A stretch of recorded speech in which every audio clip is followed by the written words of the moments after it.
Yes. Yes. Yes. Yes. Yes. Happy Friday. It's November 21st, 2025, and it's a Friday. Let's go, bro. Heck yeah, bro. I'm pumped. Are you pumped? Because I'm pumped.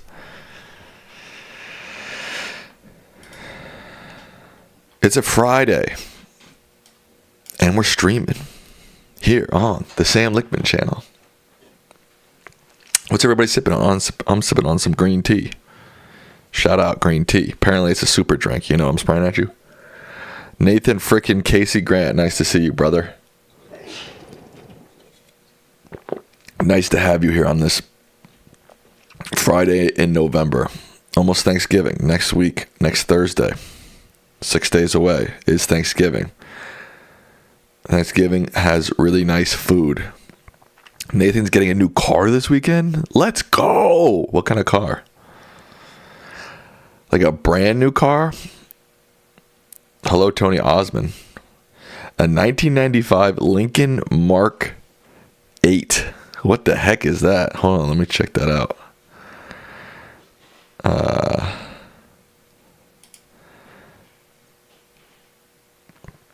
So not a new car. Almost a vintage car. It is a vintage car. Right? 25 years is considered vintage. 1995 Lincoln Mark 8. Is that what you said it was called? Let me bring it up on screen here.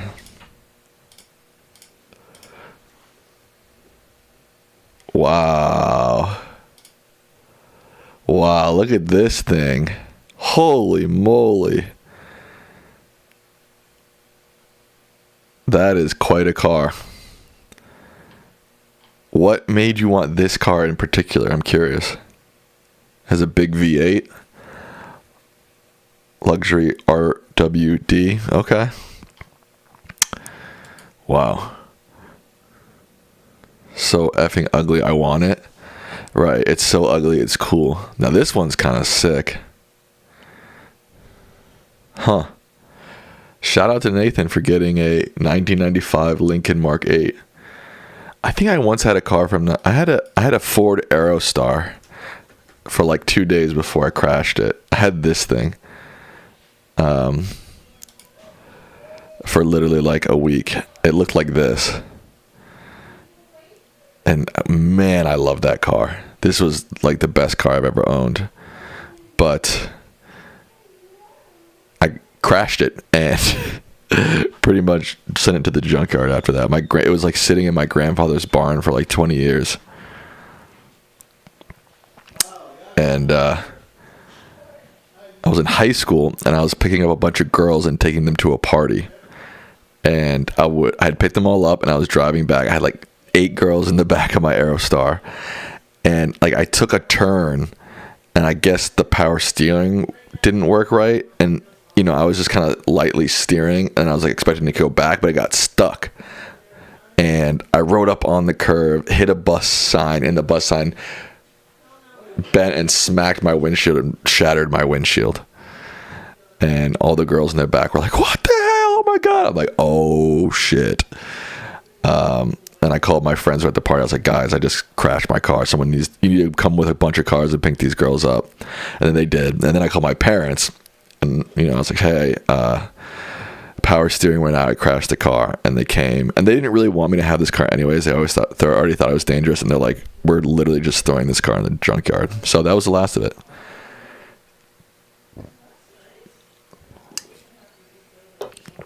My other car was a 2010 Ford Taurus. 2010 Ford Taurus. This is like the cop car, isn't it? Like the modern cop car.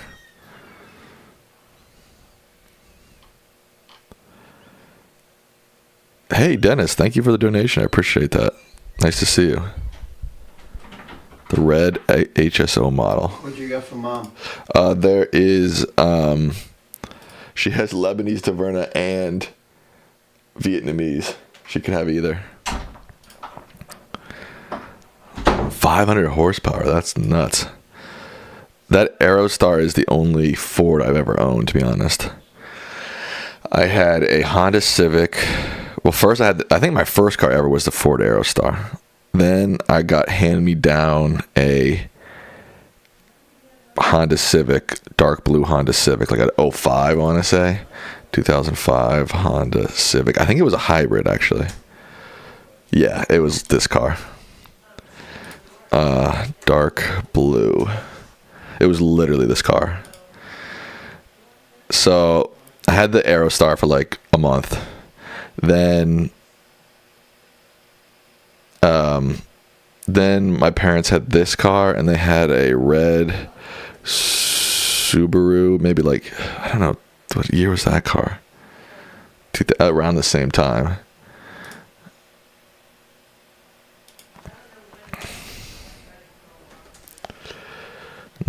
It was like this. It was literally this car. So my family had this car, and we had this car. So I had my Ford Aerostar, and then got rid of that, and then I just basically used whichever car was available, either this car or this car.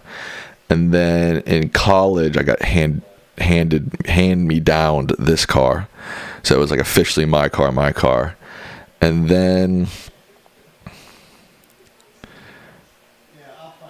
eventually this car gave out, and then I bought my first car in grad school. It was a 2016 black Subaru Forester. I think it was 2016. Or maybe 2017. No, it couldn't have been, could it? Yeah, it's this car. And that's been my car for almost 10 years now. I guess I'm a Subaru guy because I also used to drive this one. And this was a stick shift, so this one was... Like, I know how to drive a stick shift, but not like extremely well.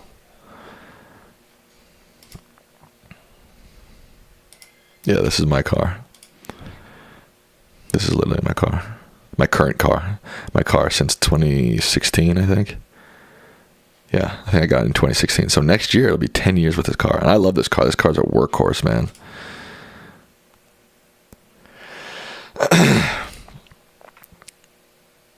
I don't know. Like, maybe one day if I had so much money, like, I don't, I wouldn't even have to think about it. I might get a nice car, but I kind of like having just a regular car. You don't have to worry about it. If it gets scratched, it's not that big of a deal. If get in an accident, it's not that expensive.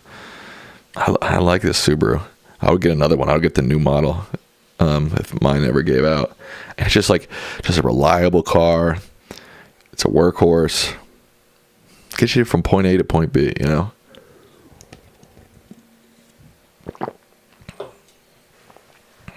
Yes, Raul, everybody's here, including you, Raul. It's nice to have you, Raul.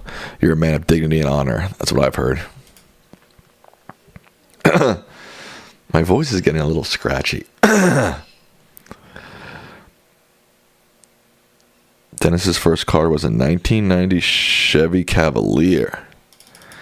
1990 Chevy Cavalier. Wow, now that's like a drug dealer car if I've ever seen one. Hell yeah. That's awesome.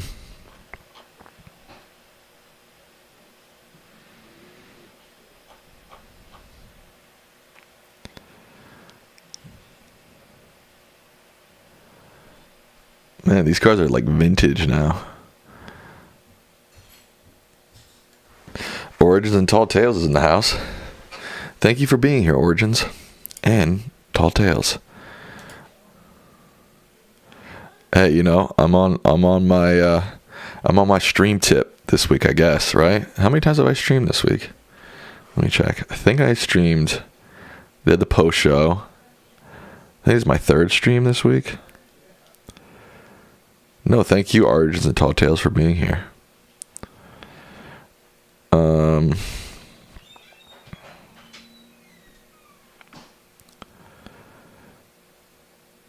I told you, Latin Ruben, I'm serious about just popping in there. You gotta be ready.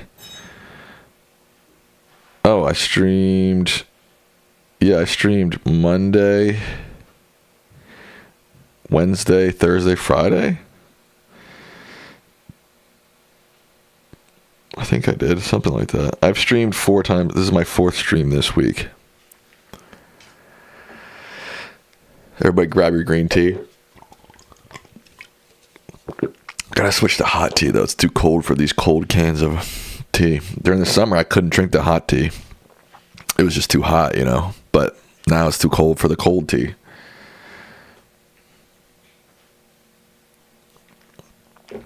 Anybody else out there drink green tea? Let's do a poll. Do you drink green tea? Getting anything for Black Friday? Is today Black Friday? No, next Friday is Black Friday, right? I don't usually participate in Black Friday, usually. So probably not. Honestly, I don't really shop. I mostly shop online these days. I very rarely shop at a brick and mortar store in this day and age. Sometimes it's nice to, and sometimes you just need something quickly, and you just, I'll run to Target or Best Buy sometimes if I just need like a cord for something or just, a quick pickup of something, but I very rarely shop at brick and mortar stores. I don't even remember the last time I bought something at a mall. Maybe a hat. Sometimes I go to the mall to buy hats. You're a shopaholic. Do you shop mostly online or mostly in person?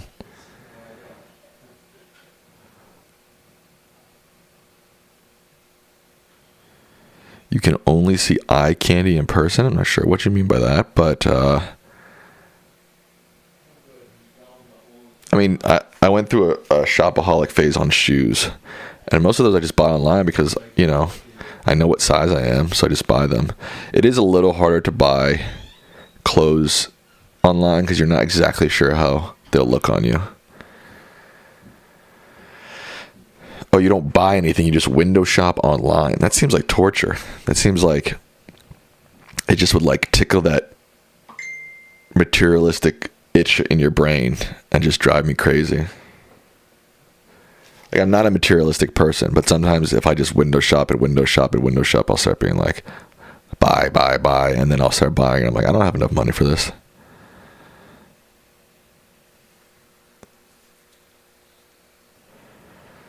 And I have a Kindle, so I don't buy books. I do buy Blu-rays and DVDs, though. Hello, Khalidi. Nice to see you, Khalidi. You're watching from school? Dude, focus on your schoolwork, man. Get back to school. Get back to paying attention to your professors. They're saying much smarter stuff than I am. I guarantee you that.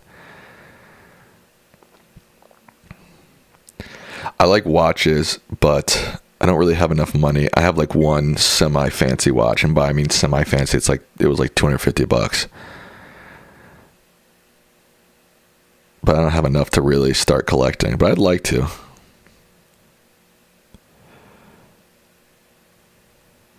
Movie Boy says, I watched the Gerald Ford SNL sketch after you mentioned it. It was hilarious. See, I told you that, dude. That's such an underrated. That's such a good sketch. Happy Friday, Suzanne Clark.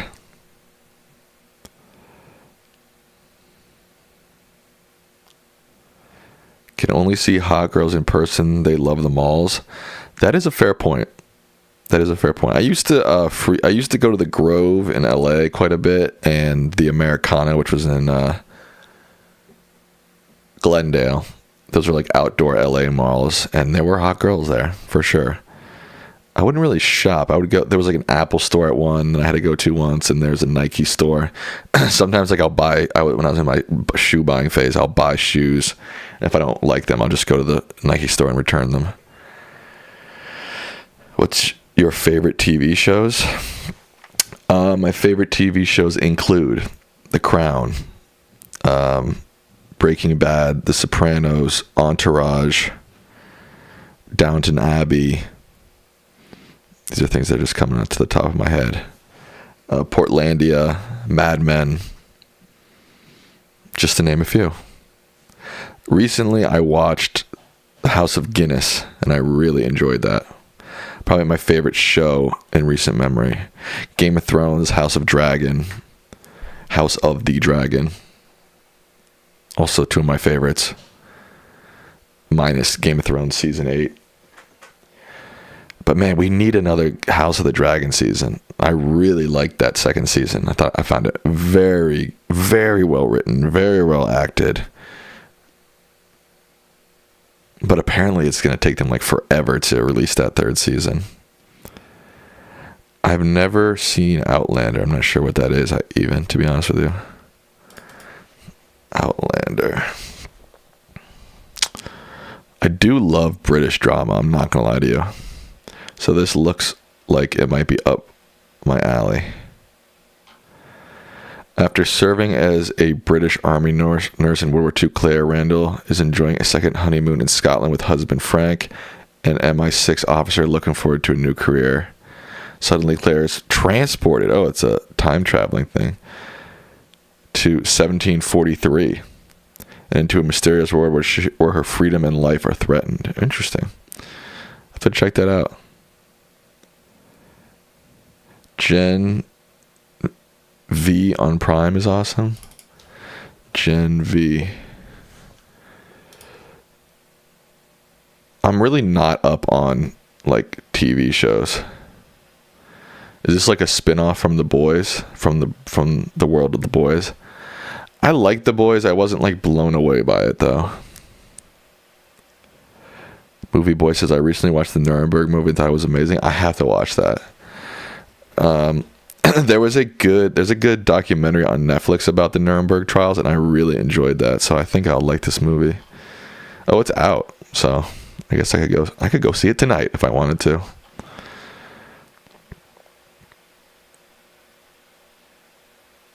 Outlander is on Stars. I'm not sure if I have Stars.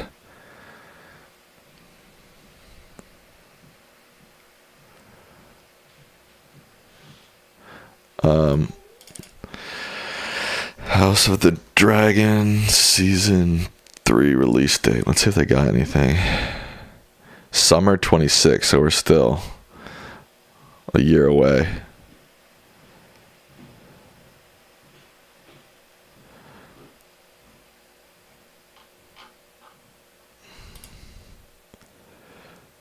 Likely June 2026. That's a long ways away to wait for a new season of a show, but I guess we don't have any choice, right?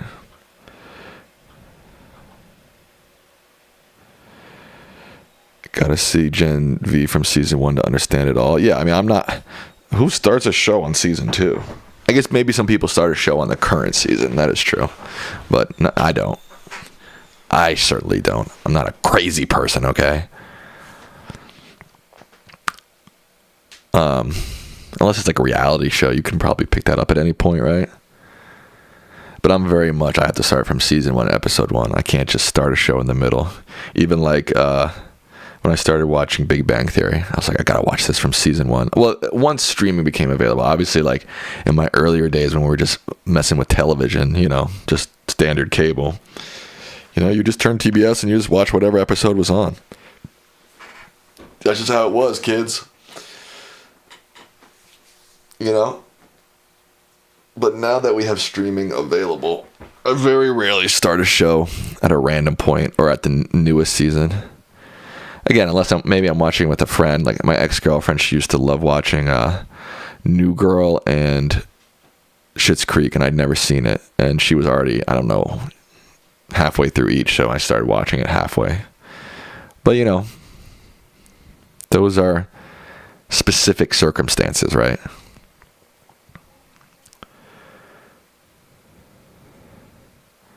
Nerp on New Girl? What does that mean? Is that a character? Nerp?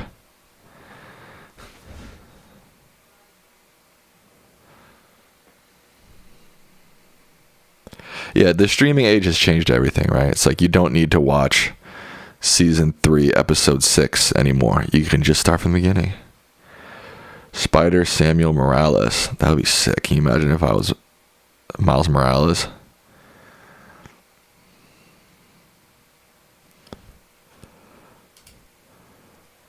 One thing that's interesting that I noticed recently is that they have like The Office streaming 24/7 on YouTube. kind of like reinventing the wheel, right? Of like TV, standard cable television. I wonder how they make money off of that. I guess they just run ads, but I don't know. Is there going to be cameras after Trump Mamdani meeting? I have no idea. I would imagine so, but I don't have any knowledge of what's happening after that meeting. The only shows still airing I watch are Abbott Elementary and The Boys. I've never seen Abbott Elementary. The Boys, I've seen the first season, I think.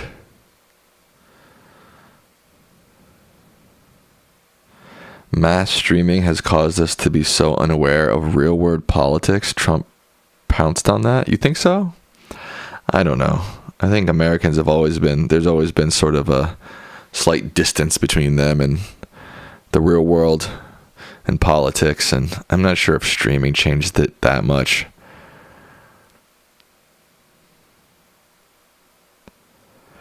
Why people seem to love Buffy the Vampire Slayer? That seems to be like a massive like cult following. I've never seen it, but whenever somebody has seen it, they're like a super fan of it usually. You know what I mean?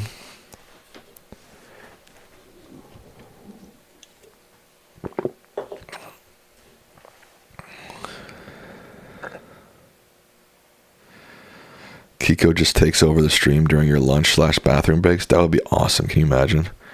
I don't think he would just sit quietly in this chair. I think I would put him in this chair, and then in 2 seconds he would jump off of it. But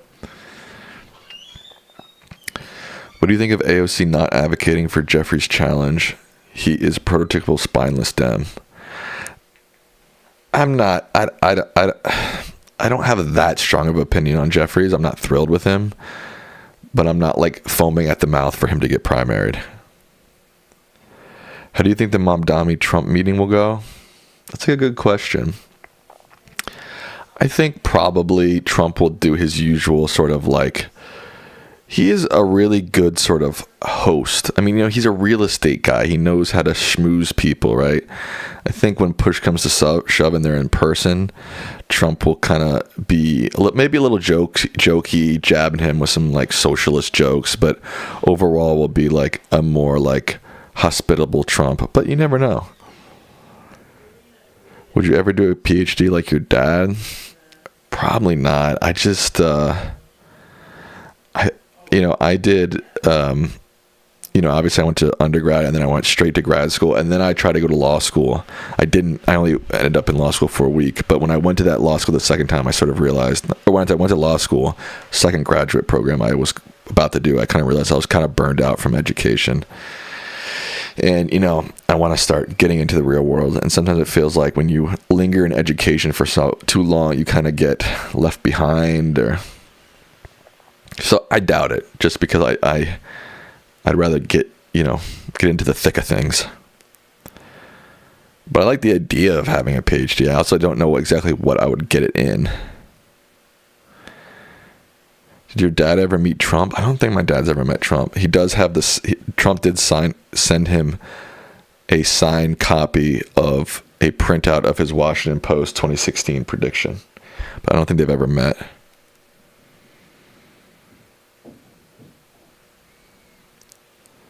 You think Mamdani should act like Zelensky or kiss ass like MAGA?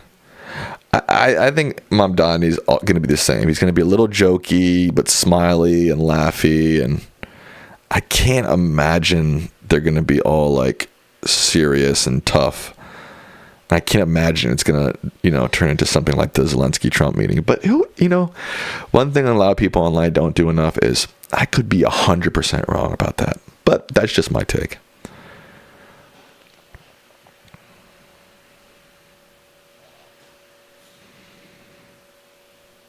Thank you, Movie Boy. Appreciate that. Thoughts on RFK Jr. saying he personally told the CDC to get rid of its position that vaccines don't cause autism. That dude's a danger, man. That dude is a real danger to the public health of this country. I still cannot wrap my mind around why the Senate confirmed him. Why a guy like Cassidy, who's a doctor, confirmed him. And, now he's all, up in arms. Too late, bro. You already confirmed him. It's too late. You should have done something before it was too late.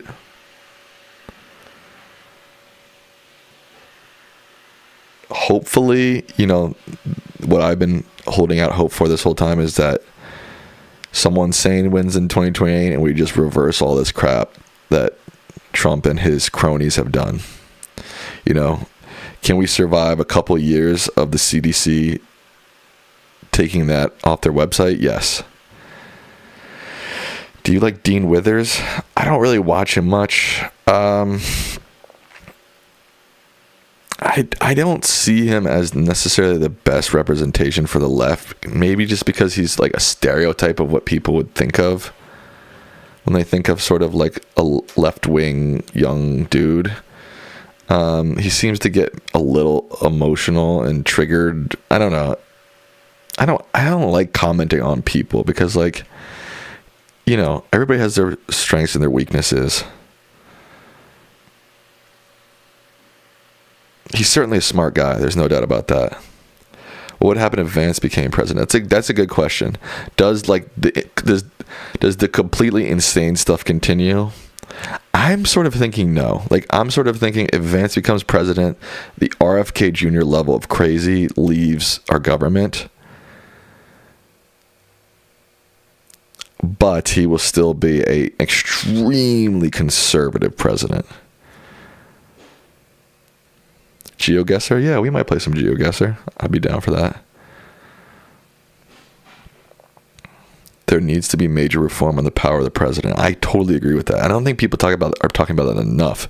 We are giving this country is giving way too much power to the president.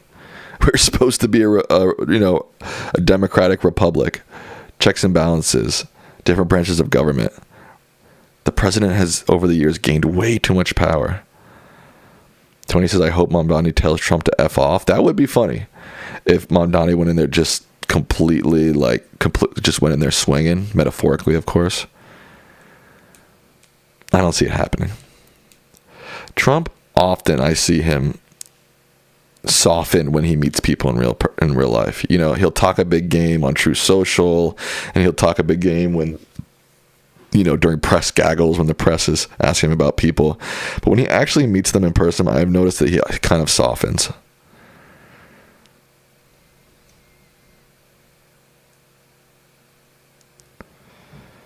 Movie Boy says, one of my ideas is the Supreme Court can have impeachment power. I feel like the American people wouldn't like that just because they're unelected officials, and you'll hear people saying, we've got these unelected judges determining, if our president can be impeached or not.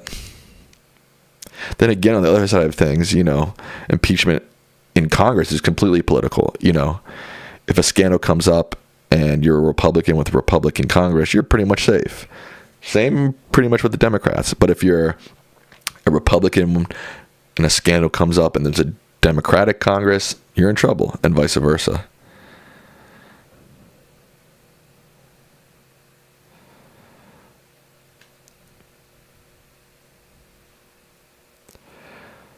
Vance wanted Greenland. That's not conservative. I don't know if that is or isn't conservative. It's hard to say. Yeah, is expansionism conservatism? I think it could be. It could be argued as conservatism. But look, I said he's going to be the most conservative president ever. I'm not saying he's going to be like a textbook version of conservative. He's going to be a modern MAGA version of conservatism. Did the Cristiano Ronaldo Trump meeting disappoint you? I didn't even know they met. I don't really care about Cristiano Ronaldo anyways, to be honest. We need term limits on Supreme Court justices. Yeah, I kind of agree with that.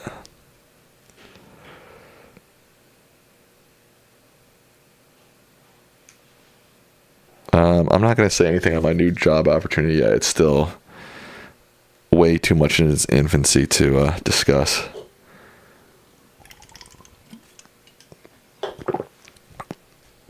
I'll let you all know if it becomes real. How about that? Expansionism is imperialism. I agree, but is imperialism fit with conservative ideology? You know what I'm trying to say. I don't know. I don't know if imperialism is conservative or liberal or both or neither. It's hard to say. We should replace the winner-take-all electoral college with proportional one like Nebraska and Maine. I think I agree with that. That seems to be the best solution to the problems of the electoral college, because they're not going to eliminate the electoral college. It's not going to happen. Love the historical presidents TikToks, by the way. Yes, we're going to keep doing those, so keep an eye out for those. Thank you, Roberto, and Dennis. We shouldn't expect athletes to be smart in politics. Ronaldo and Messi are just dummies. I wouldn't expect athletes to. I wouldn't look to athletes for your political thought leaders. I'm not saying they can't be. I don't like when people, like, for example, when Lauren Ingram told LeBron to just shut up and dribble. Like, look, anybody can share their political opinion. That's the thing about politics, and especially in America with freedom of speech. It's like anybody, no matter if they're a carpenter, a plumber, a lawyer, a basketball, everybody should be able to express their political opinion. Now, do you have to buy into that? Of course not. But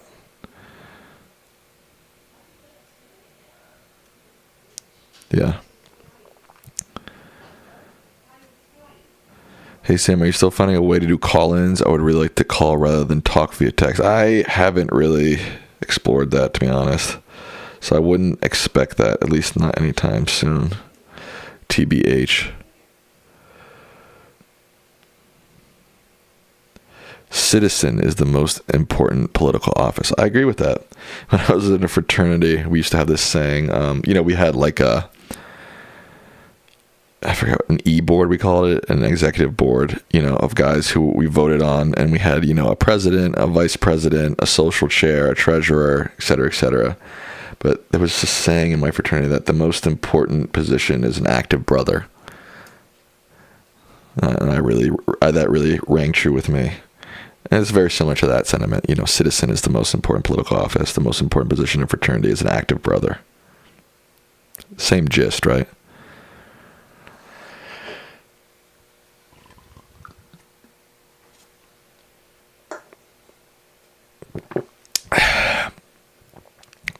So you think I should watch Buffy the Vampire Slayer Latin Reuben? I'm kind of interested.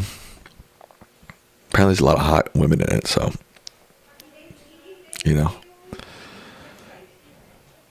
If you ever wanted to run for public office in a dream scenario, what would you run for? Like first, or what would be like my goal? So those are two different answers.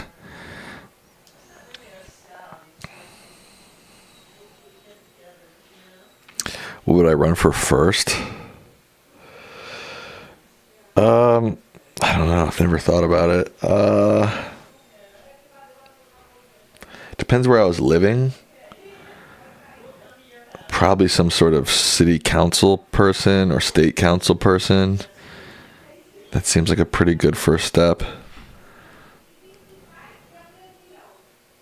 State senator, maybe.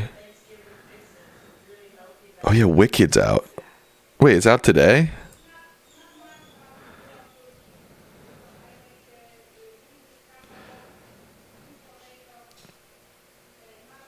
I don't think your husband's gonna hate Wicked. Not Congress/president first. I mean, that'd be quite. Congress maybe is doable. The House maybe doable. President, Trump's probably the only one who's won president with no political office ahead of time. Oh, Wicked was out yesterday.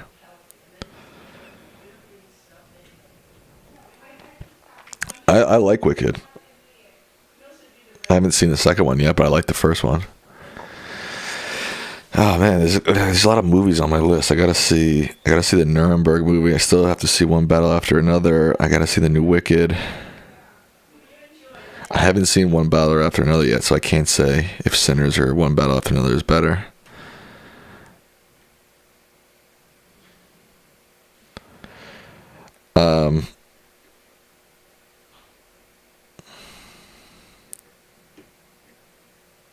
So your husband saw the first one and he didn't like it. Okay, then I doubt he'll like the second one.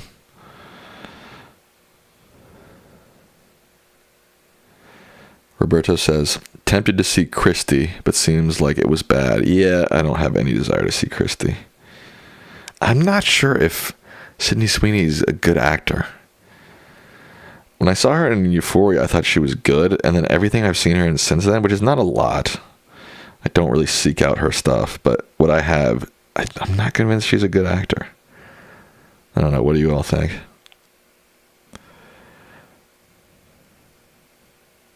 Jack says, I drink peppermint green tea, but I prefer English breakfast tea. I love peppermint tea.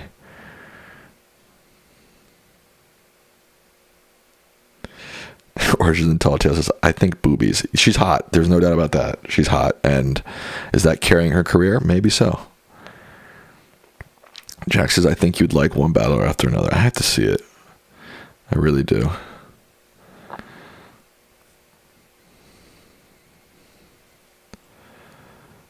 I don't know if One Battle After Another is still playing in theaters. Yeah, Marty Supreme. I saw some of my LA friends go to an early screening of Marty Supreme. What is that? Let me see. One thing I think, One Battle After Another. I wonder if it's still playing in any theaters. Yeah, not many. There's 2 showtimes within 6 miles of me. So it's definitely. You can already rent it on YouTube.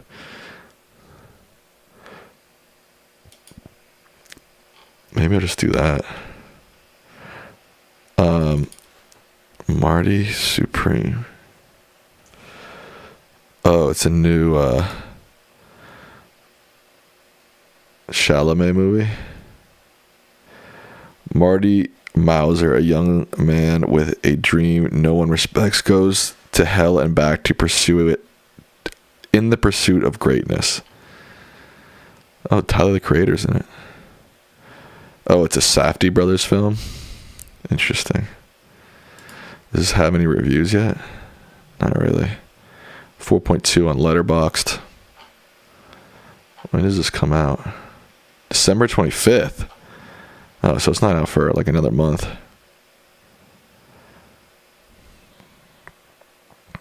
Oh, it's a biopic? He plays a ping pong player?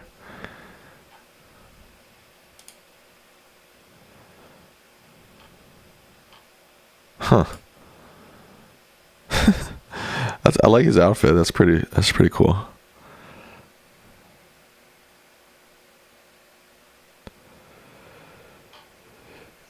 Yeah, I think Annie, that's pretty much the gist of Sydney Sweeney, what you said. Do you like the Hunger Games films? I only saw the first one, but I did like the first one.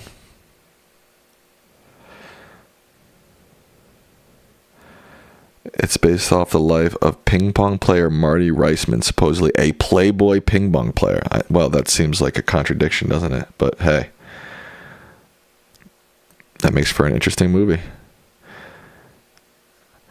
I'm still a little. I'm still not. I don't have a fully formed opinion on Safdie films because I love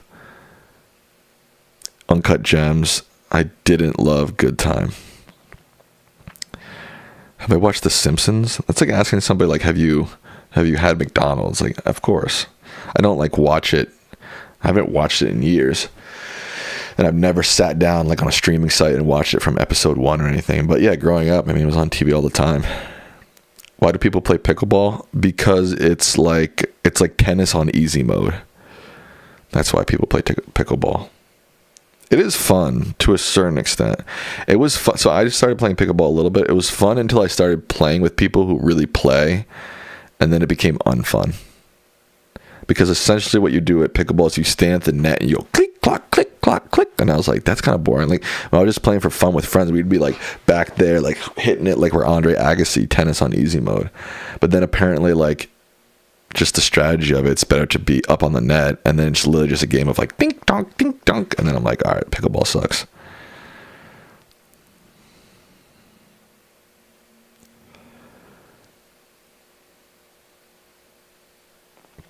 I definitely respect the Safdie brothers. They have been able in this day and age to sort of keep good independent filmmaking alive. I will say that. for sure. Don't forget to like the stream, guys. Only 9 likes.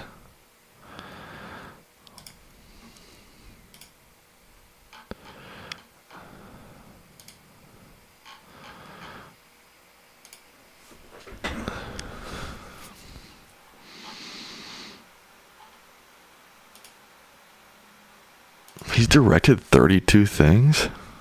Oh, those are shorts and music videos. A lot of music videos. I guess I've only seen 2 of his films. I've only seen Good Time and Uncut Gems.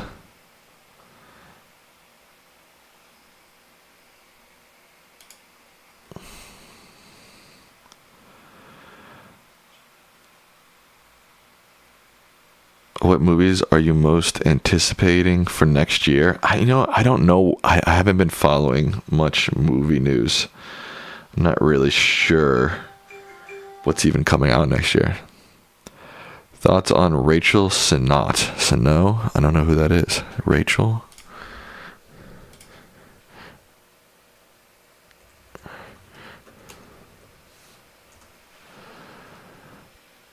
She definitely looks familiar. I'm not sure if I've seen any of the stuff she's in, to be honest. She looks like, oh, that is Charlie XCX. I was like, she looks like Charlie XCX. She's known for Shiva Baby, Bottoms. That used to be funny, and Bodies. I've never seen any of those. I still need to see Saturday Night. I still haven't seen that. I once told my friends I didn't watch it because it would make me depressed that I'm not funny enough to be on SNL. So far, I've not seen a single thing she's been in. Nope, nothing. So I don't have an opinion on her.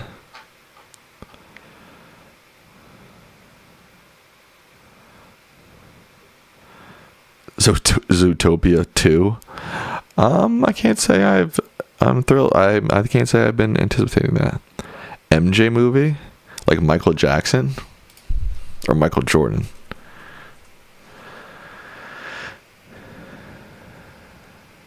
Yeah, here it is, 2026. Michael.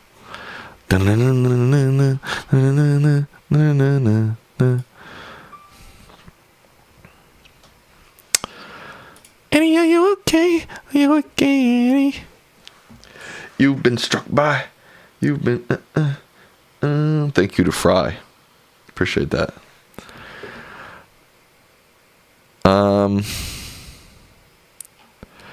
Directed by Antoine Fuqua. I think I know this guy. Oh, he directed Training Day.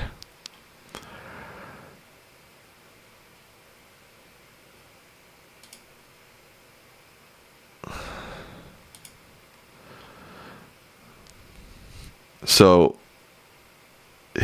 one of his nephews is playing him.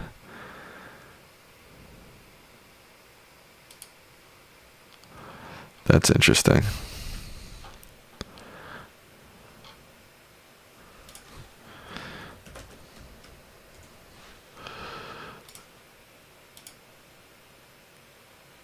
I mean, he looks a lot like him. If that's him, damn, he looks a lot like him.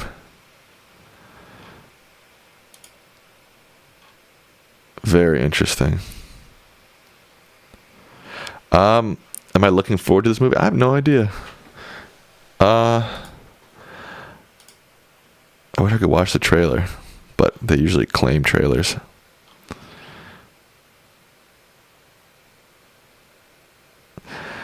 Biopics are really hit or miss for me, so who the heck knows?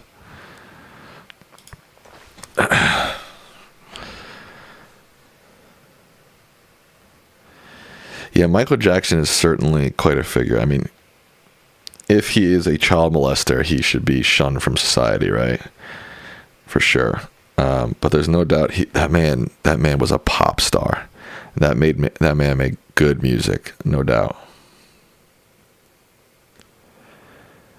Is Trump butthurt because a Mexican woman is now Miss Universe? You have to ask him that question, man. I don't know. Maybe. But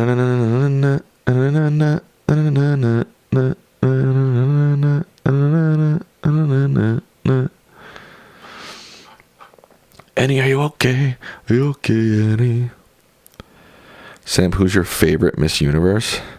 Like favorite winner ever or favorite from this year? I mean, I'd have to look them up. I don't know either past contestants or current contestants, but like poll is, do you like green tea or do you drink green tea? 53% say no. Damn. Fry says, I don't think he ever did inappropriate stuff with children. I believe he just missed his childhood and wanted to relive it with children, but who knows for sure. I mean, I feel like it's already pretty known that he did do inappropriate stuff with children. Criminal stuff with children, I think, is the question. Movie Boy says, I'm burned out on music biopics, but hope this one's good. Yeah, I've been avoiding them recently. I didn't see Bob Dylan or the Bruce Springsteen one, to be honest. I did really like Elvis, though. And I know that's sort of controversial. Some people hated that movie, but I really did like the Elvis biopic. But yeah, overall, I don't really run towards music biopics.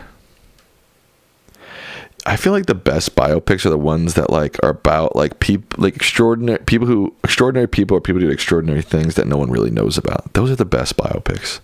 The ones about like super duper famous people, almost, well, they can be sketchy. Let's just say that.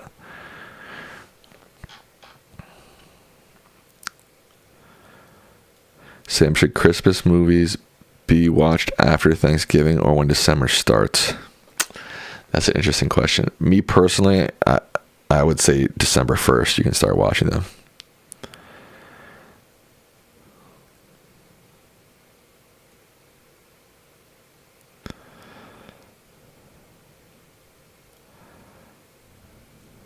I heard a lot of bad press about the Spinal Tap movie. Oh, I don't know. I remember hearing one interview with Rob Renner on NPR, but that's all I really remember hearing about it. Cohen says, I thought Elvis was dreadful. I walked out of the theater for the first time. Interesting. That's what I said. I know a lot, like I've talked to a lot of people who hate it. I liked it. I found it fun. I mean, was it a little like over the top and melodramatic? Yes, but it kind of fit. It kind of worked. Oppenheimer was a snore. I love Oppenheimer, Annie. How do you know when it's time to go to bed at Michael Jackson's house? Is this like a knock-knock joke? How? Movie Boy's on my level. He liked Elvis too. Shout out to Movie Boy 17.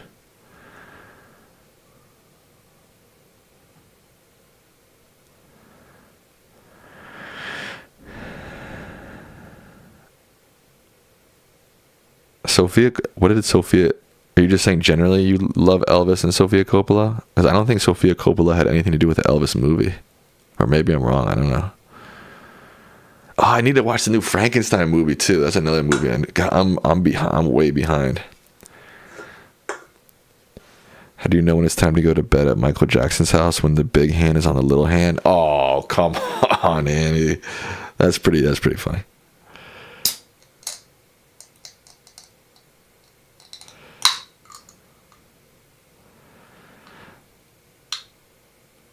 Cohen says, I don't like Baz Luhrmann films in general. I get that. For me, he's also very hit or miss. But for me, Elvis hit.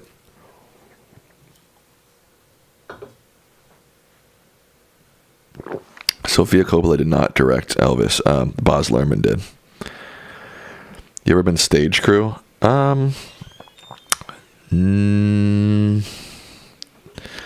Sort of. Not in a standard play or musical. I've been in a musical. Movie Boy says, I like how weird the Elvis film was. Me too. It just worked. It was just fucking out there, and it worked. Like, Elvis was a man, like, who was flashy and out there, and the film was that. Is there footage of me in a musical? Oh yeah, definitely. Definitely.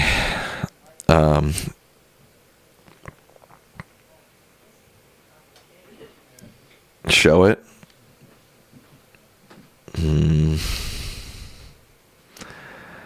Let me think about that. I haven't seen One Battle After Another tonight, but I might. I haven't seen One Battle After Another yet, but I might very soon. Is Mank a good movie? I've never seen Mank.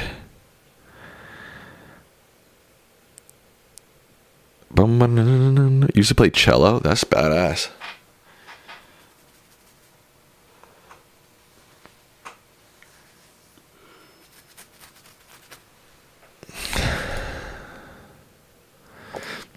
All right, I'll show you the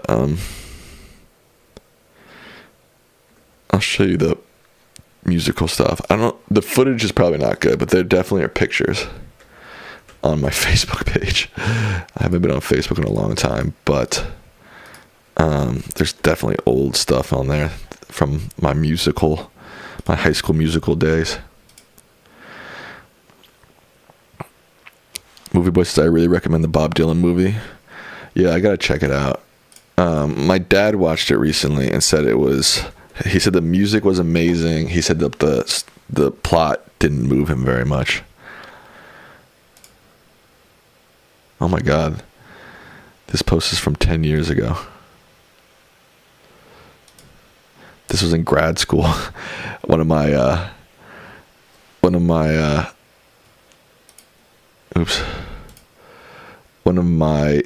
classmates was remaking a scene from Memento, and I was the actor in it. And they put all these fake tattoos on me. Who's that? That's me.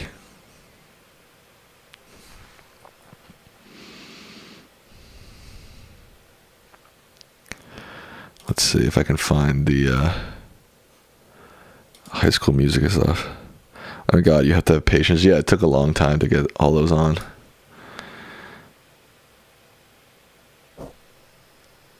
Let's see what I can find here.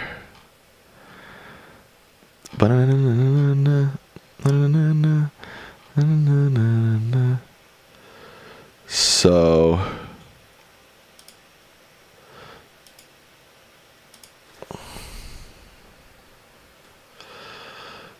this was in high school when I did The Wiz. Again, I told you these were not going to be high quality images and stuff. I don't even know where I am, to be honest. Oh, there I am. You see me? That's me there. That's me there. We did The Wiz. That's me there. That's me.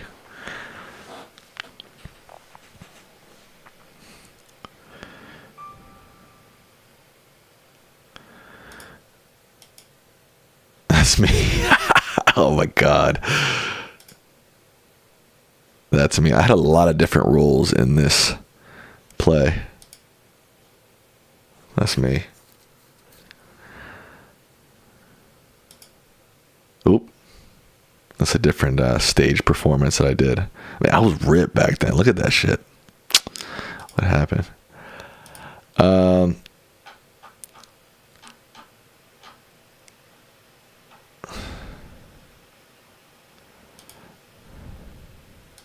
Here I am.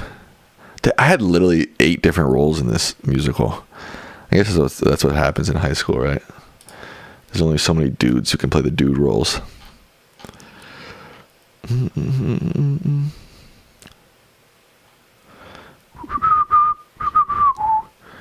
Dude, I was ripped. Look at this. This is like when I thought I was going to be a professional football player.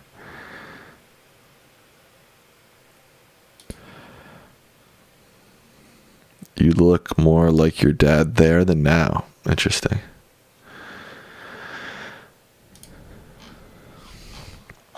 I know there were videos from the performance, but I don't think they were. I don't think I'm going to share those. I don't think those were very good. You know what I mean?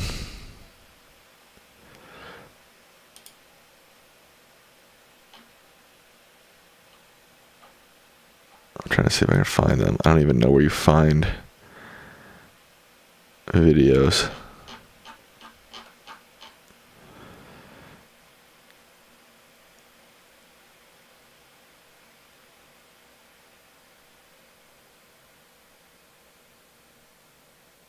You were in a music video, Annie, but you don't want to share it? Okay, it's up to you. I can't find the videos, honestly. I don't know. I haven't used Facebook in forever. I don't even know where to find. I don't even know where to find videos on Facebook. TBH. Albums? No.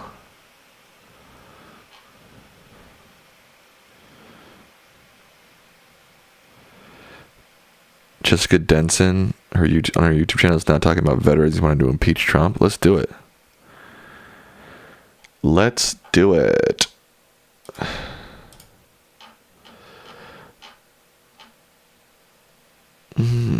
Yeah, where do you even find photos or videos?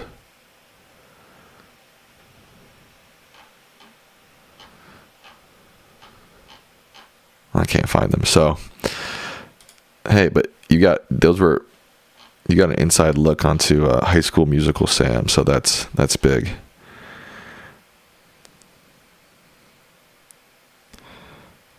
There's a veterans rally in Washington. That's happening right now.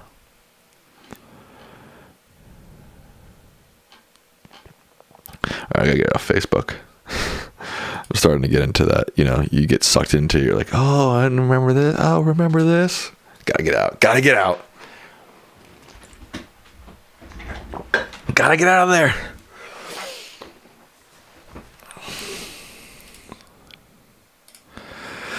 Don't forget, if you're watching, to like the stream. That'd help a lot.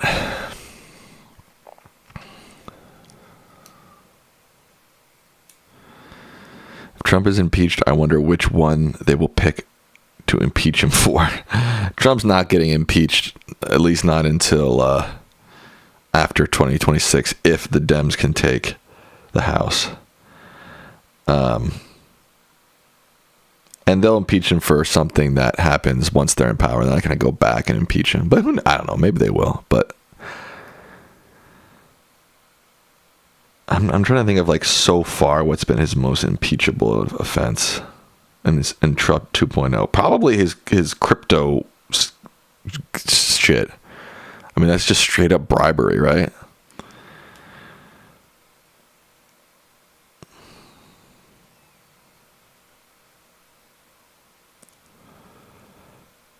Wait, Fry, did you find the videos of the performance, or you're saying you can't find them?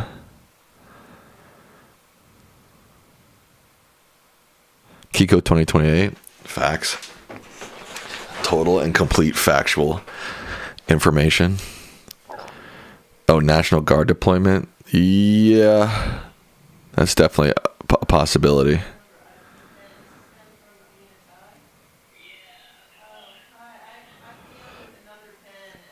Calling on murdering his opponents is the most impeachable.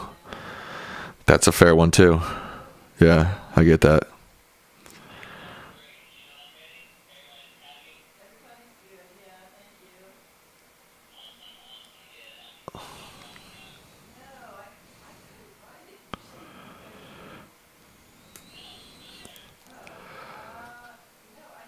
Emoluments clause violations. What is the emoluments clause?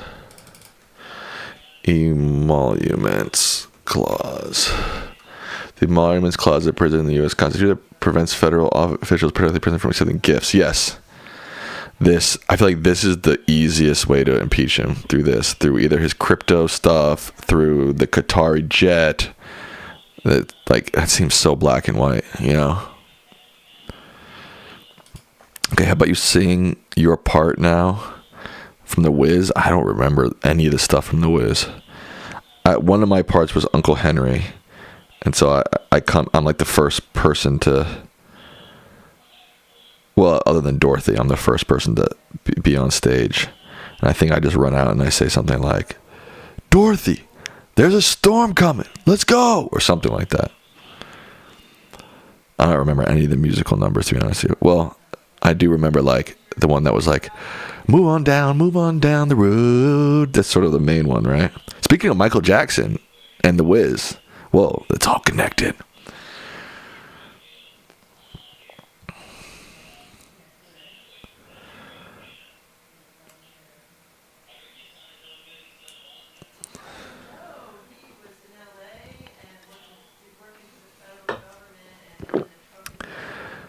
The Wiz, but what year / school? That was in high school in 2010.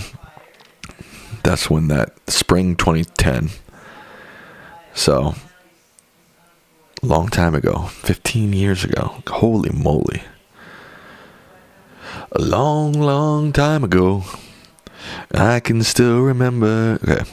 Who are your top 3 candidates for president for 28? I don't know why I'm having a hard time answering that question. I don't know yet. I need to see, who's running, their chances, their policies. It's kind of, I don't know, I'm finding it hard to just like pick people from thin air. So, like I like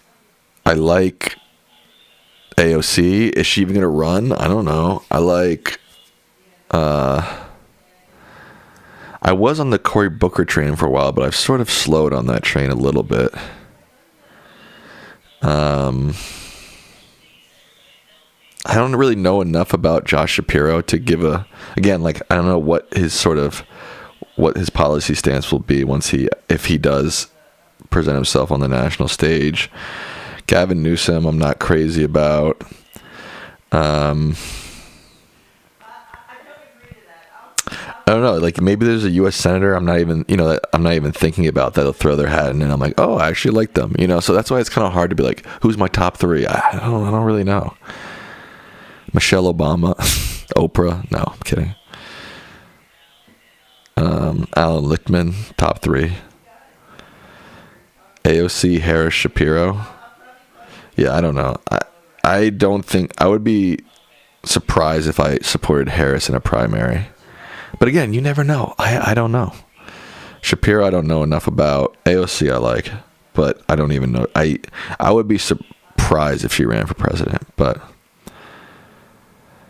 Cohen says my biggest dark horse is John Ossoff. See, yeah, like I wasn't even thinking about him. So it's hard to give a top 3 when there's just like there's so many options. There's so many unknowns right now. Like it's hard to say.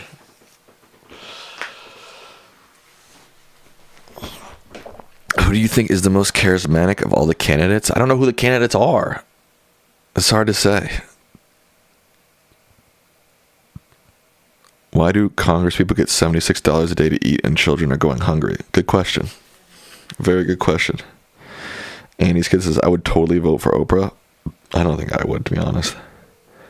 Sam and Allan, ticket 28. My dad's too old to run, man. My feeling is that it will be someone who is not well known right now. That's what I'm kind of hoping for. I'm kind of hoping somebody comes from out of nowhere and, surprises it all and, builds a lot of momentum and energy and wins. Oprah is smart and cute. Okay. You want a president, Sam? Look in the mirror. I can't even run. Oh, no, by 2028 I could. I just don't have aspirations for political office. I don't know. Never say never, but I don't feel it. I'm not feeling it. AOC might be that dark horse candidate, maybe. Stephen A. Smith LeBron ticket. I'd rather take Stephen A. Smith off that ticket, to be honest with you, and just leave LeBron. TBH.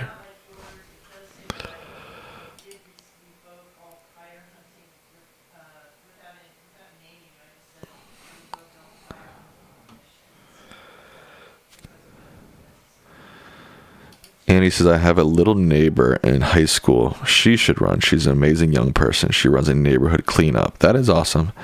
I think you have to be 35 to run for president, but Obama came out of nowhere. Exactly, Dennis. Exactly.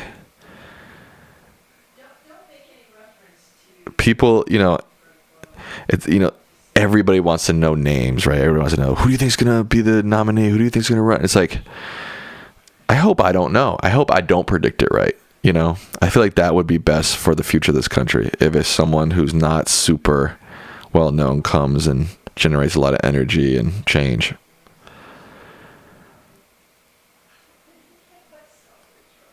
I think Alderman Sam Lickman 2028 would be a good start. Hey, if someone had called me up and was like, "Can you be my vice president?" and I like them, I'd probably say yes. But is that ever going to happen? No. Probably not. Yeah, when I watch 2008 coverage, it also gives me goosebumps. That's interesting you say that, Colin. It's happened to me recently.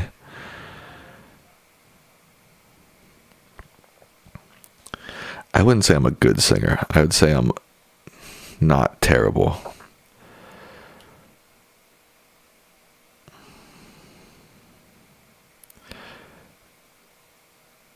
Be honest, you prefer your IG group chat or YouTube chat?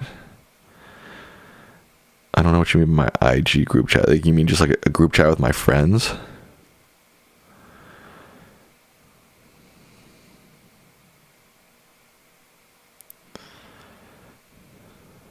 Despite Republicans being less popular than Democrats in 2010, they won massively in the midterm elections. Even if Democrats are less popular than Republicans, that doesn't mean anything. I think they are more popular. At least the latest polling is showing Dems have all the momentum going into 26.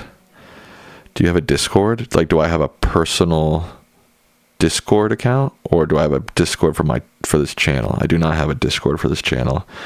The Lickman Live Discord got compromised, to say the least, and so I ended that. But I do have like a personal Discord.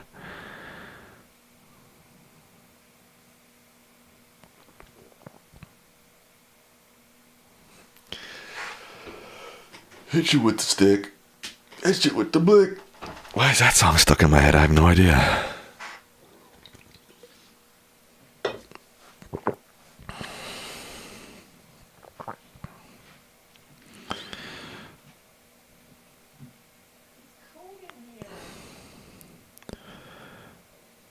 Sam, can you make an AI of Kiko talking to us? That might be a good idea. I don't know if I have the capability to do that, but I don't hate that idea. I know certainly I can generate an AI image of Kiko. I can even use AI to animate it. I don't know about the speaking part though.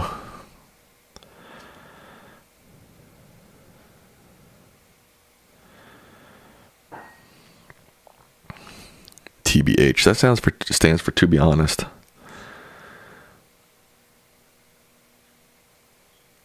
Just put like a cute picture of Kiko up. That'll get people interested in my stream. Probably way more interested than me. You know what I mean? Bam.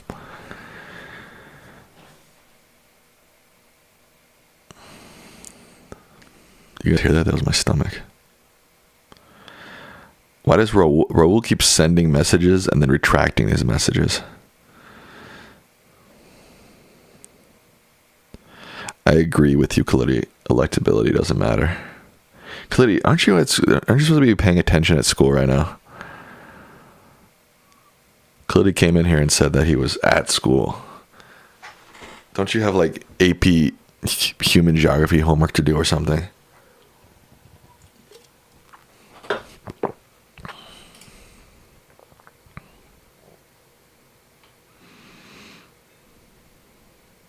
It's lunchtime. Likely story.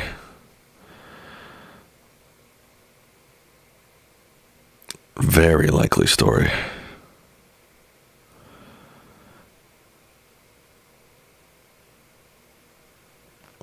Wasted time, poor soul. I'm not sure what you're saying, Tony, to be honest with you, brother.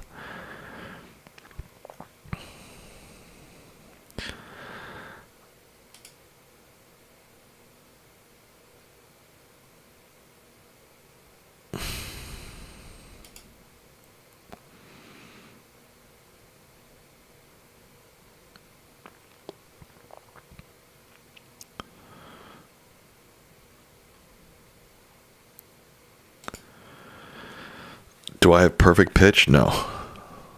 Not even slightly.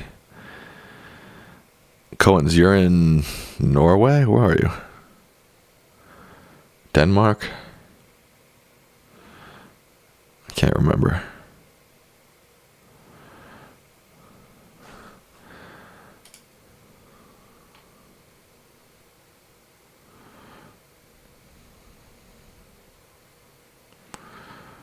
Netherlands. Cohen's is in the Netherlands. Shout out to the Netherlands, man. I'd like to go there. I've never been, though.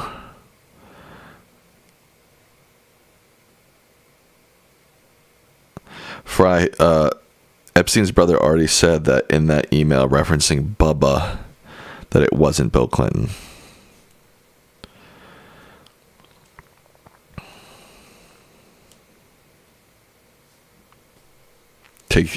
I don't know how reliable Mark Epstein is, but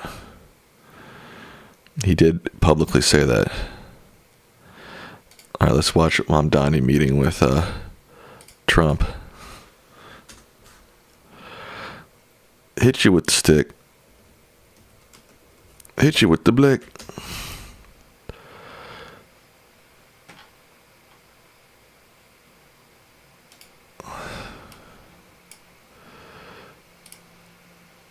Okay.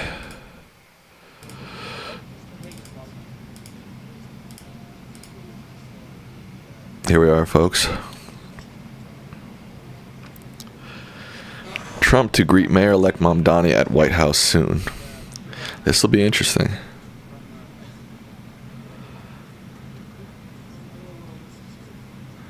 Mamdani was headline news in the Netherlands? Wow. Pretty impressive.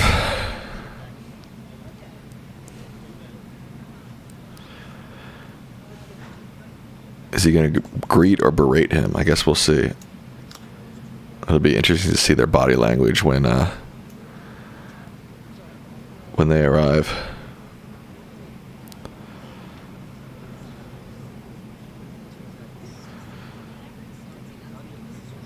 I always picture POTUS on a bus riding through San Francisco. I'm not sure what you mean. Will Mamdani inspect the East Wing? Yeah, he'll be looking for...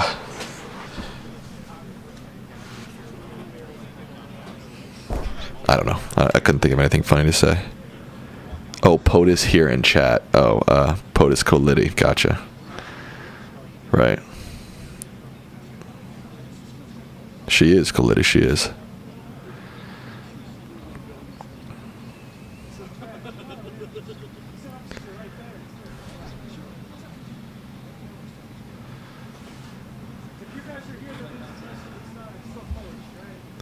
And we sit here waiting for the socialist mayor of New York to meet the fascist president of the United States.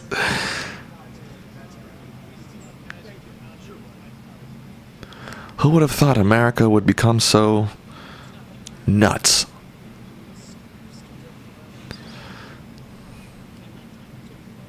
Let's be honest, though. Mamdani's a lot less nuts than Trump. I'm still not exactly sure about how he's going to implement some of his policies, Mamdani, but we'll see.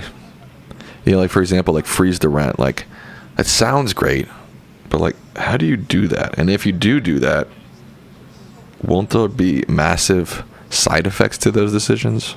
I don't know.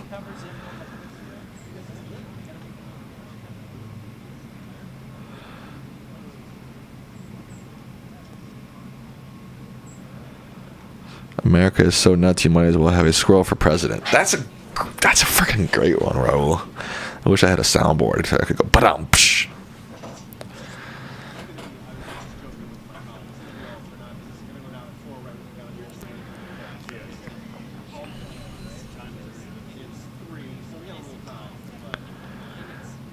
It is really interesting. Like, how often do the New York City mayors meet with presidents?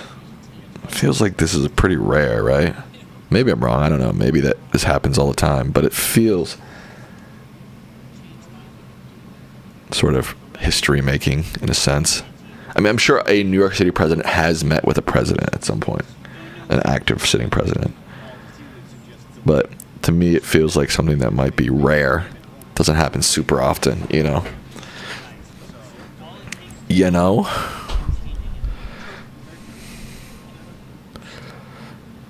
Is Trump gonna be rude to him? Let's do a poll. Will Trump be rude to Mom Donnie? Yes or no?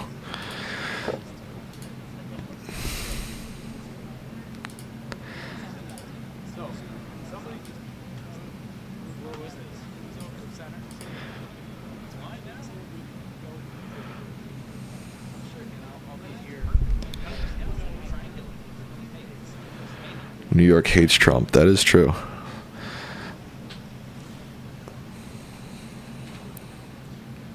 My prediction is they're going to be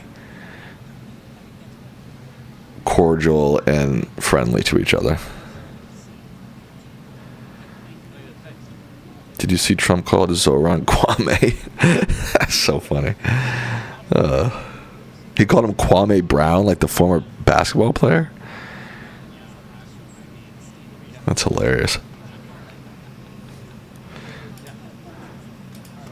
One thing you can't deny is, whether he's trying to or not, Trump is pretty fucking funny. If he wasn't such a fascist, you know, maybe we could laugh. Patrick says, I predict another Zelensky type meeting with Mamdani. Now that would be interesting. Personally, I don't think that's going to happen, but anything is possible, you know. Anything. Yes, more likes, more likes. Please. Please. So, if I'm getting this right, they're about to meet, or they're about to greet, then meet, and then maybe there'll be some sort of post-meeting press thing, right?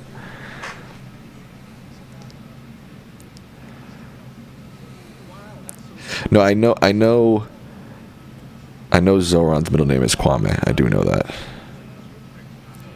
Because he was born in Uganda, right?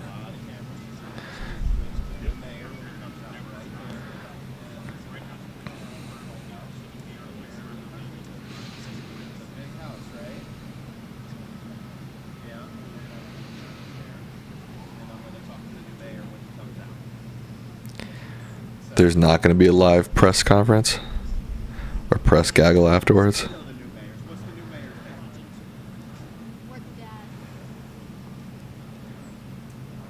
He called him Kwame. He called him Zoran Kwame Mamdani, but that's his name.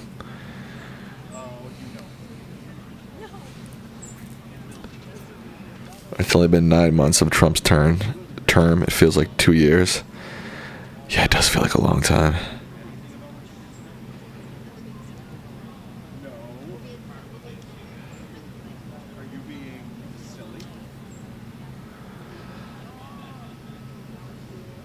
Now, do you think these people on the right here are Mamdani's people? They must be. They must be. Just looking at the demographics of these folks. Who says he's in? What's that? Who report says he's in? Who's here? I guess they could be reporters too.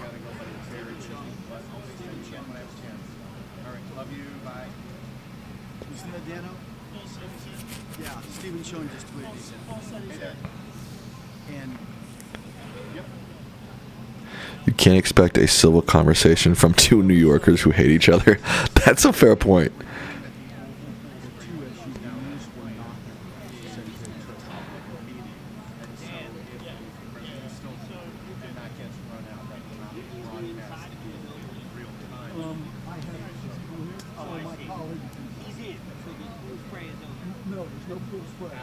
This is riveting stuff, guys.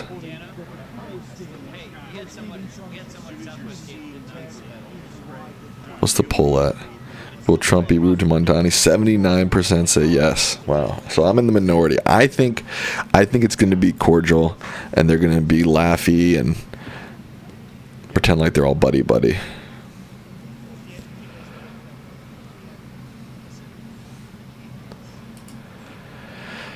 But I understand. I could be completely wrong.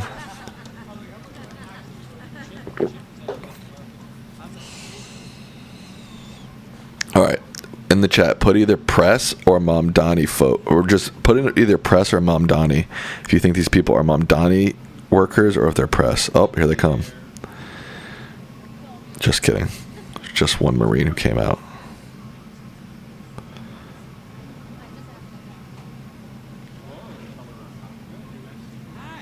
Mixed. Okay, I didn't think about that. Oh, they're just changing the Marine Guard. Annie says press. Fry says mixed.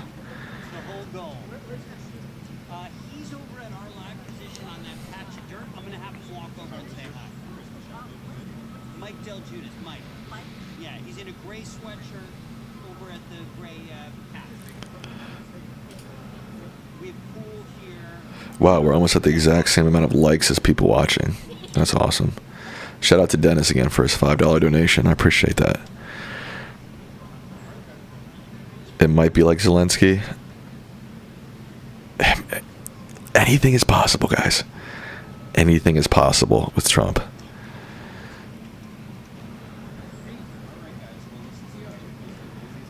Movie Boy says they're Mamdani people.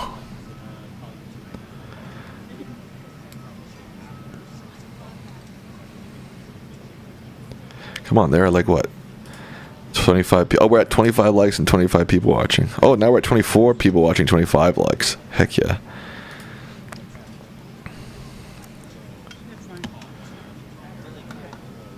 Guy on the far left and woman in the trench coat have press credentials.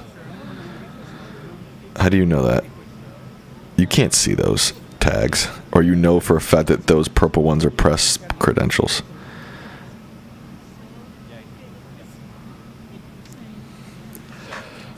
Those could just be guest pass.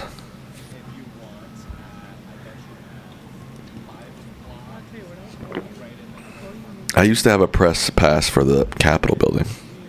I still have it somewhere. I don't know where it is. When I used to work for DW News.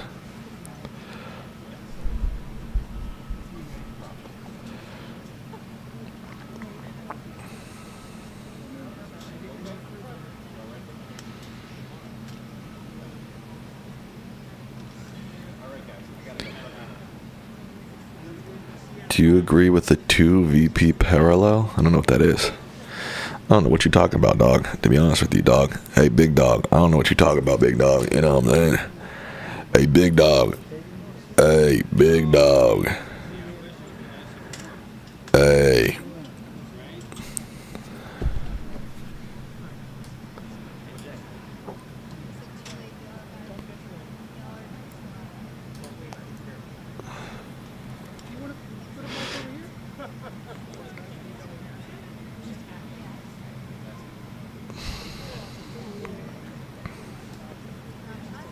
Trump probably taking a long bathroom break.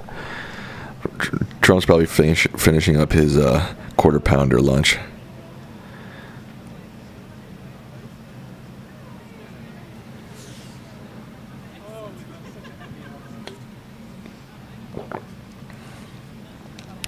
My New Yorker aunt told me it's common knowledge Trump wears a diaper. I'm not saying it's true. No shame if you gotta. Look, if you gotta wear a diaper, you gotta wear a diaper. I'm not gonna judge people for that. Oh, now everybody's saying he's changing his diaper. Oh, y'all are funny.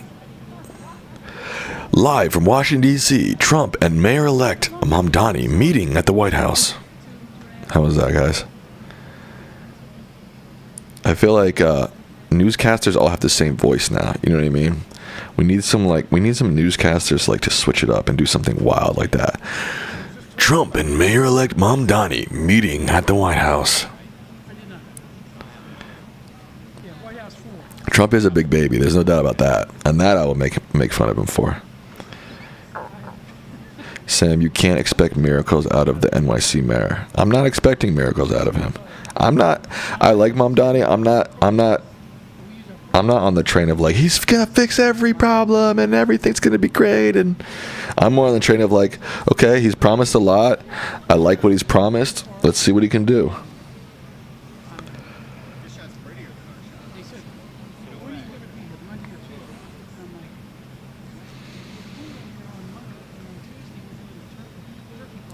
That was more of a movie phone voice than a newscaster. Yeah, but the newscasters all sound the same now. We need something different.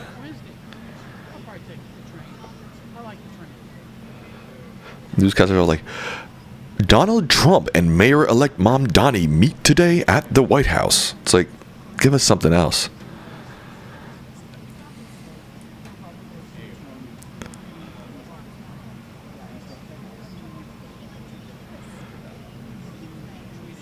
Movie phone was lit. I think there's gotta be like newscasters gotta be like Donald Trump. No, that wasn't funny. Sorry, I was trying to think of something funny to do. Sometimes I'm like think funny, and then nothing funny comes out. Annie says, I'm still tripping on that piggy comment. It's so bizarre. Trump really does look like a piggy in a nice way. Pink skin. Yeah, that piggy comment was really nasty. Just made him look just like such a mean person. You know what I mean?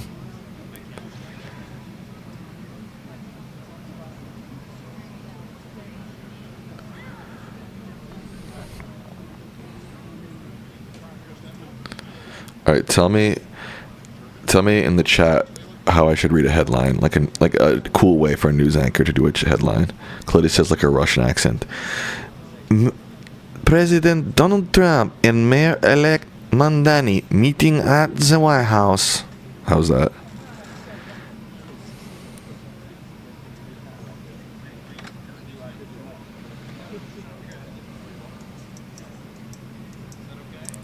This wasn't the first time Trump called a woman piggy. It dates back to the 80s. My Russian accent was terrible. Okay, that's fair. Perfectly fair assessment. You should go bald again? Get out of here, Raul. What is the C-SPAN voice? I'm not even sure. Borat? Mayor Trump and Mayor-elect Mamdani Yaksamash meeting at the White House. Like Dana Carvey. Like when he does so many accents, Dana Carvey. Which Dana Carvey? I'm not really that good at accents, to be honest with you. Sounds like Italian accent. All right, Khalid's roasting me. The Gerald Ford one. He's like, Gerald Ford. He's like, Donald Trump and Mayor-elect Mamdani meeting at the White House today. I feel like that was pretty good.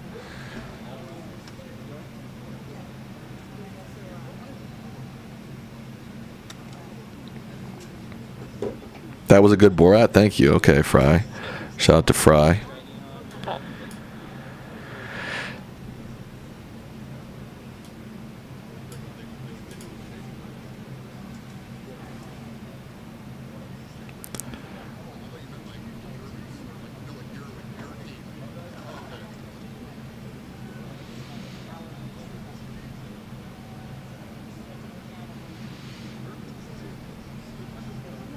Interestingly, I feel like that's part of the reason why a lot of Americans don't trust the media is because of their weird newscaster accents. I know that sounds weird, but like, especially in this era with podcasters where people just are chatting and sounding more natural, it's easier just psychologically for people to feel like, oh, the podcaster who I'm watching on YouTube who's just chatting and sounding normal is more trustworthy than some big media conglomerate reporter who's like, today in Washington, you know?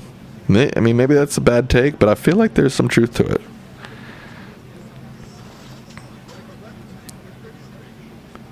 Bernie Sanders, that's a tough one. Let me get my Bernie Sanders. The top four, okay. Donald, I can't do it. I did a Bernie Sanders well once, but I don't know why I can't do it right now. I can do Bernie Sanders talking in his like spiel, like the top 4% of the top 5. But I can't even do it. I once did it. There's a clip of me on my dad's YouTube channel, short of me doing a good Bernie accent, but for some reason today I can't do it. I don't know why.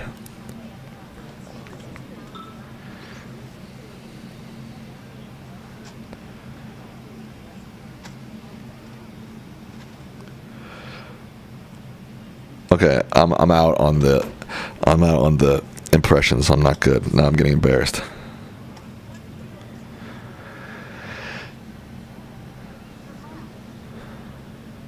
Can you do SpongeBob? Bah! No, I don't think so. When you do Bernie, you have to also do the hands like he's casting a spell. That is true. He does use his hands a lot. That's like a Jewish Brooklyn, New Yorker thing, because my dad also does that. This is boring, Sam. Let's play geography. I know. When are they coming out?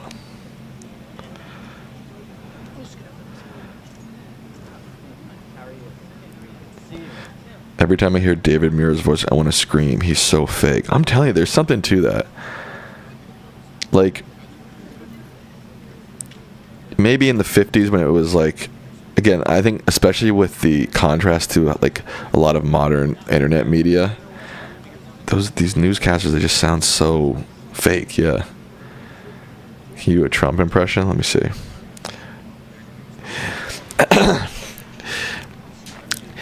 Many people, I don't know, I'm off today. I can't, I start and it's not good. I don't know what's going on. What's going on? What's happening?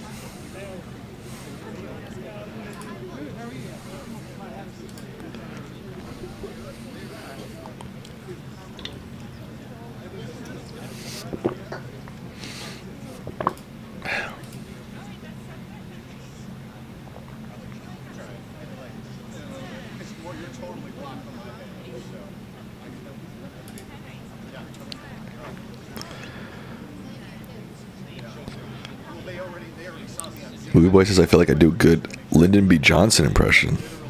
I'd like to hear that. Don't force it, they work better when they impromptu. I agree.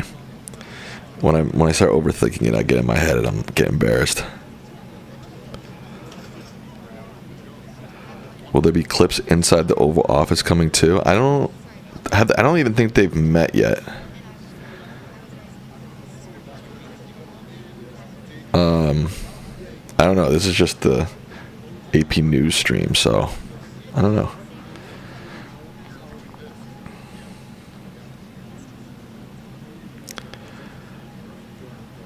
I'm really not sure.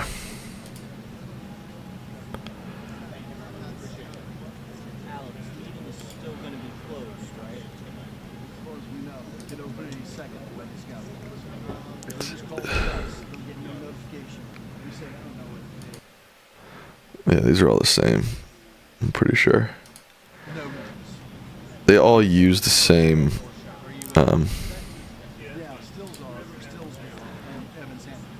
I forgot what the agency. Maybe it is the AP.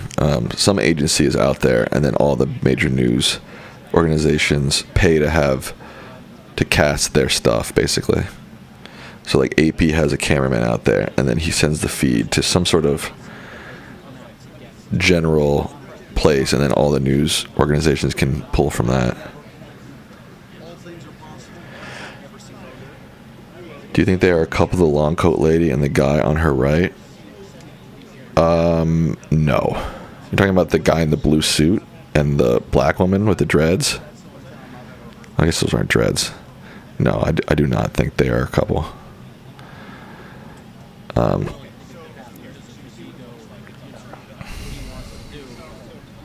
No, I know I'm watching from the AP YouTube channel, but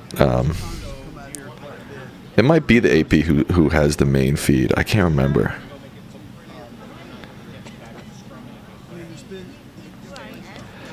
To me, this gray coat woman does not look like she would like this guy. Like, I think he would be down to date her, but I don't think she would be down to date him. Just the vibe I'm getting. Just like the total read vibe check I'm getting. The guy on her other side, none of these men around her, I don't think she's dating any of them. And I don't think she wants to date any of them. Talking about this guy in the jacket here?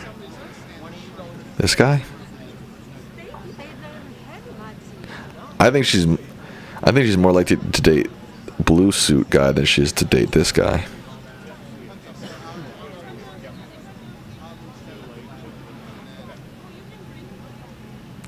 I don't think any of these people are dating each other. I'm not getting any chemistry reads from any of them.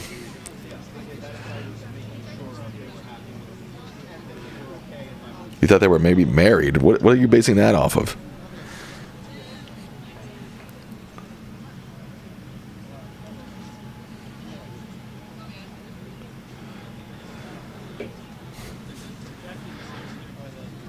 You are a little silly, Annie. No doubt.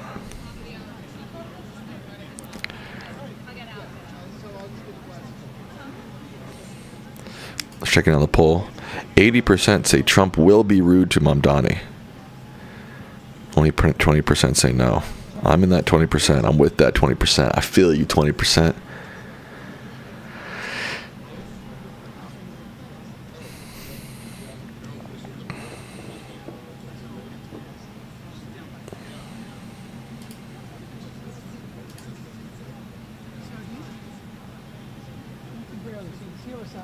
Gentleman there.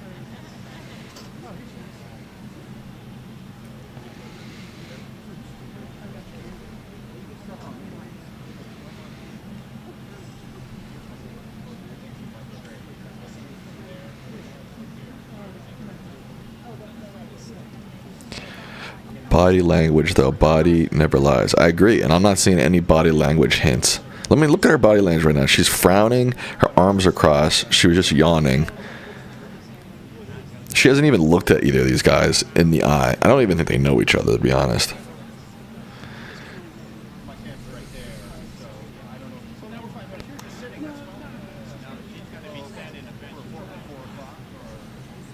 I kind of have to pee, but I know, like, right when I get up, they're going to come out, and I'm going to miss it. What should I do? What should I do?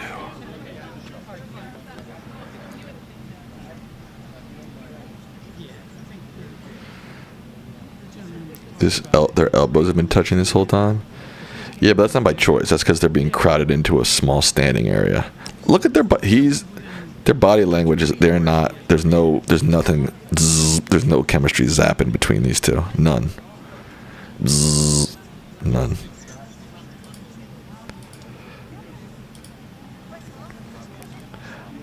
Go pee. All right, I'm gonna go pee. I'll be right back.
saying is, if they call the pool, we'll get some indication.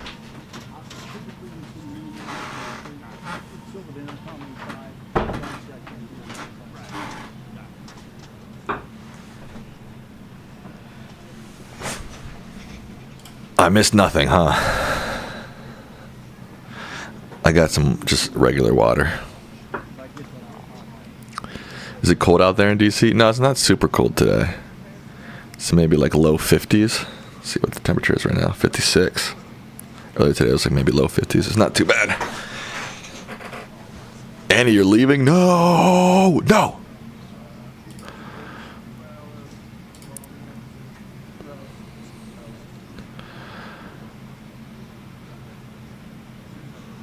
Let's do, while we're waiting, let's do Mom Donnie trivia, okay?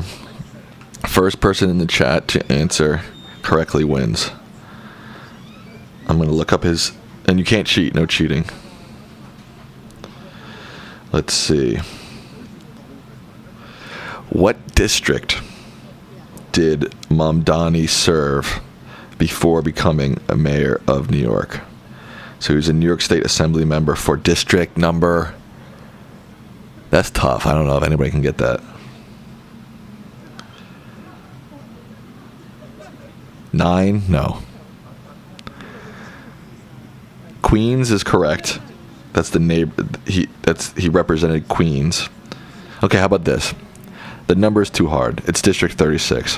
What neighborhood of Queens did he represent? First one to get it right wins. No cheating. No cheating. Astoria. Patrick Murray got it. Boom. Patrick Murray's up 1-0. Let's see. In what city? We know he's from Uganda. In what city was Mamdani born in? First one to get it in the chat wins a point. Right now, Patrick Murray has a point. Don't cheat. If you cheat, I'll know. I won't, but maybe that's scared enough of you not to cheat. In what city was Zoran Mamdani born? And it's not New York City.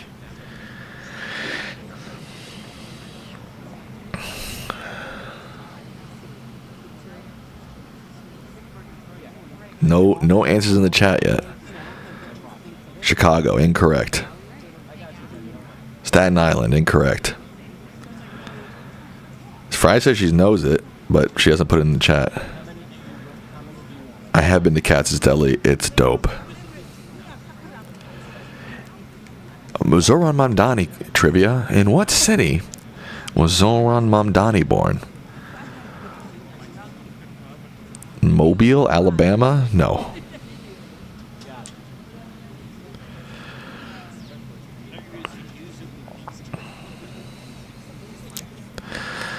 Folks, we need your answers in the chat. 28 of you watching. I don't see 28 answers. Let me just say that. Philly, incorrect. Guys, he was born not in the United States. You ask Google Home, that's cheating. Can't cheat. He was not born in the U.S. So if you're guessing U.S. cities, you're gonna be wrong.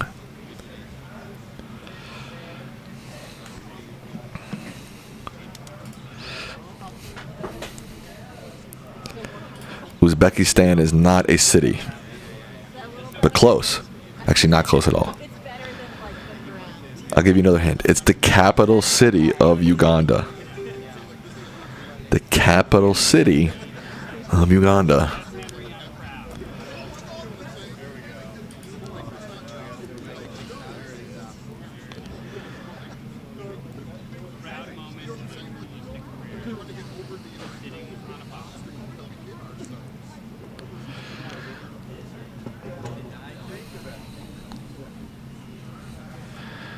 We have not gotten any answers yet. I'm going to give you all. Origins went to lunch and came back, and yeah, they're still not here. All right. The The answer is, no one seems to be getting in the chat, the answer is Kampala, Uganda. Zoran Mamdani was born in Kampala, Uganda. Next question. Where did Zoran Mamdani go to college? The question again. Where did Zoran Mamdani go to college? Put your answers in the chat now.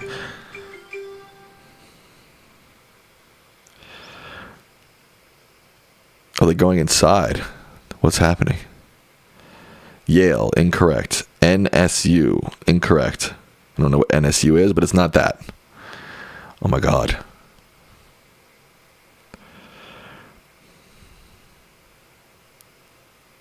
Oral Roberts, incorrect. Villanova, incorrect. I'll give you a hint. It is a liberal arts college in the state of Maine. Hogwarts. Cohen's got it. Damn, man, you're a smart guy, Cohen. Liberal arts college in the state of Maine. Facing desk. The desk? He's at the desk. Facing, he'll be at the desk. I guess they're moving locations. They decided to do a different location. I don't know. I don't know what's going on. I don't know. There's people behind. There's people behind. So we're going to, that's just going to cross over. This is a really good shot right behind the camera.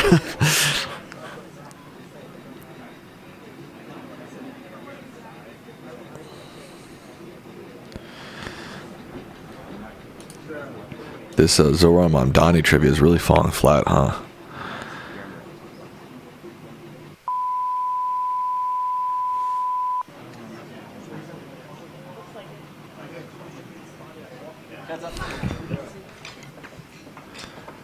Damn, they're moving again? Wait, they're not moving. They are moving. There's two different cameras, I guess. Okay, the college is... Oh, there they are. Bowdoin College in Maine.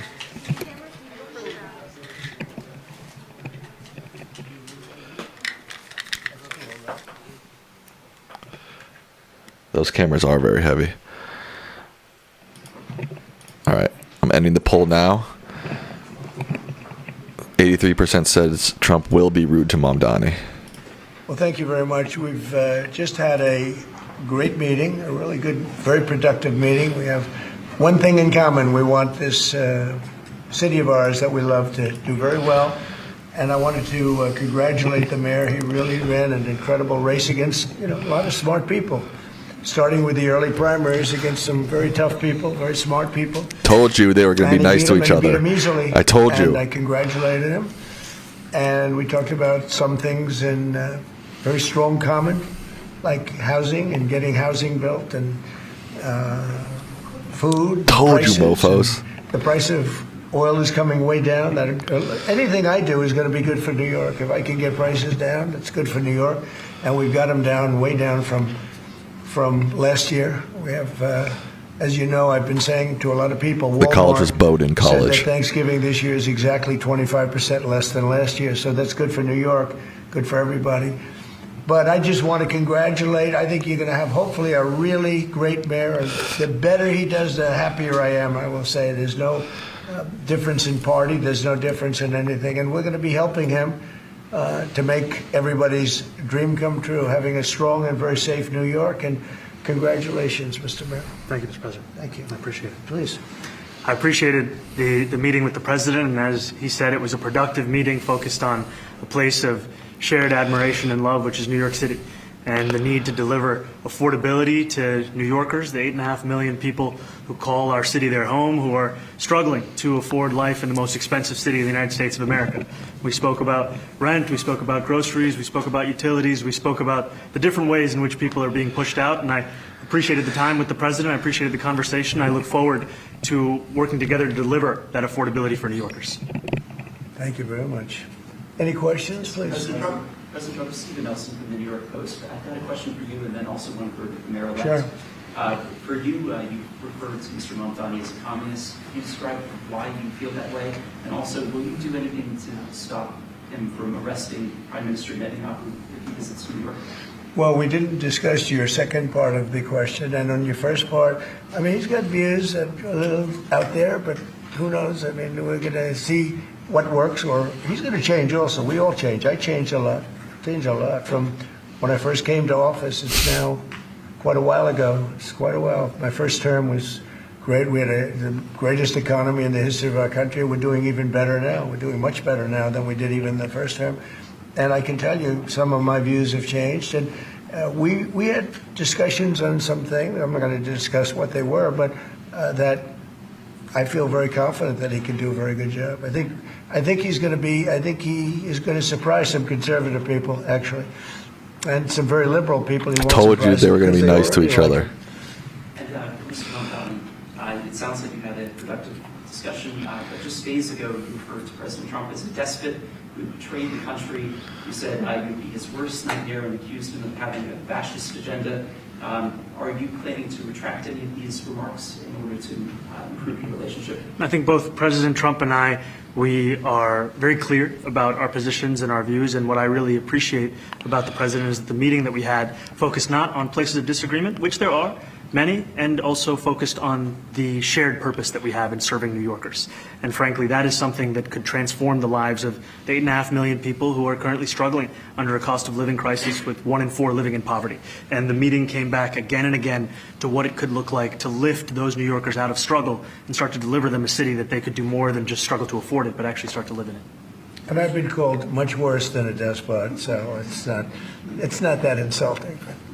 Maybe I think he'll change his mind after we get to working together. Yes, please. Mr. President, Anthony Mashhad from MTV Lebanon. Good. I would like to ask you a question about the Middle East regarding Sure. you just said that Hezbollah in Lebanon is not in a good position. And Lebanon now is the final unresolved after Gaza and Syria. Given your assessment, like, what do you say for the Lebanese today? It's an independent state in Lebanon. And what is your next? So far, they have been about as nice as they could humanly be to each other.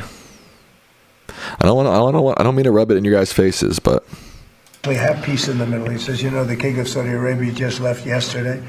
We had some great meetings, and he's made a contribution toward the United States of more than $1 trillion. We have now over $20 trillion coming in. No country has ever had anything like that, not even close. If you go to 2 trillion or 1 trillion, it's a lot. We have. And here's the thing: Trump likes to cosplay like he cares about affordability. Does he really? I don't think so. Does any of his policies help affordability? I don't think so. But he likes to cosplay like he does, and standing next to Zoran helps him in that cosplay.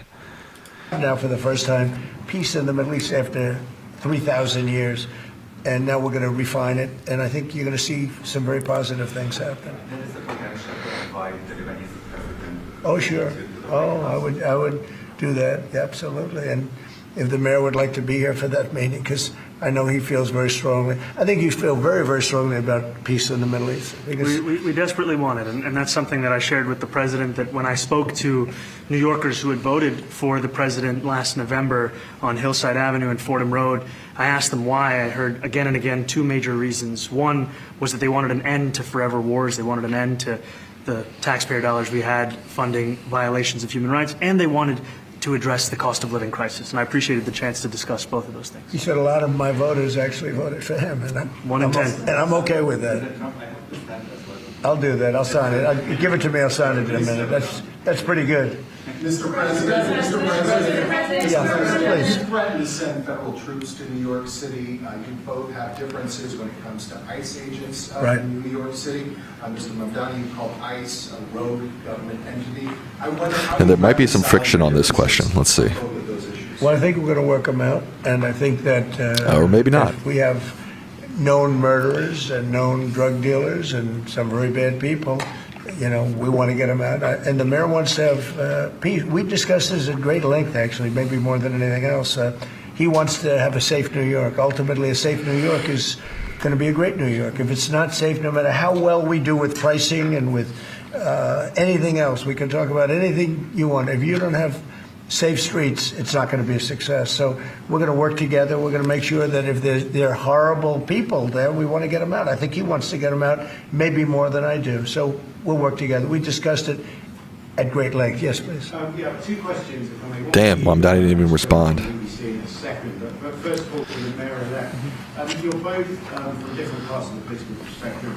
You're both populists, though. I just wonder to what extent the president's campaign. Trump is not a populist. Stop calling him a populist. Inspired any part of your campaign. Well, I actually told the president that, so much of the focus of our campaign has been on the cost of living crisis. And when we asked those New Yorkers who had voted for the president, when we saw an increase in his numbers. And Mom Donnie is caving. He is caving a little bit.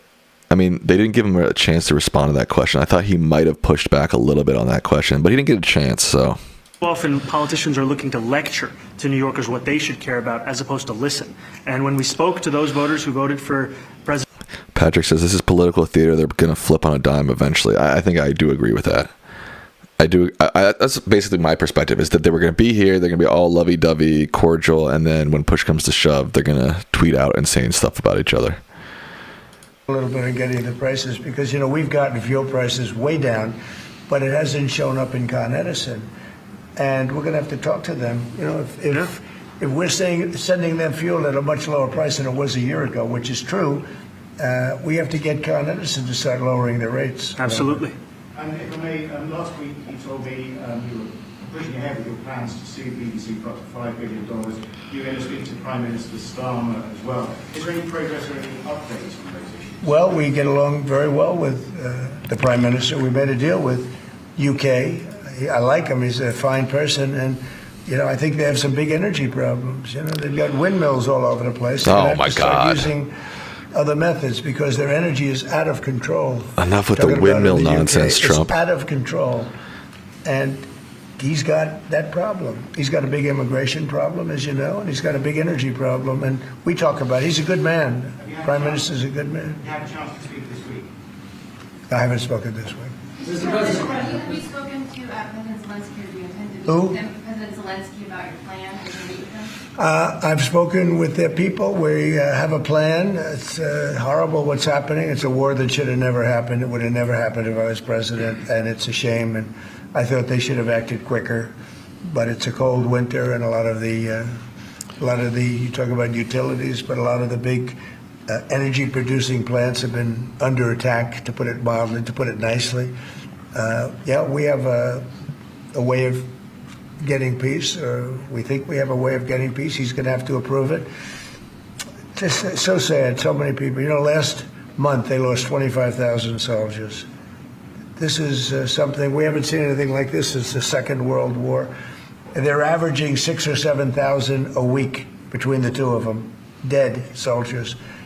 And it goes on, and I think they're getting reasonably. No one denies that the death toll in Ukraine and the Ukraine-Russian rule is absurd.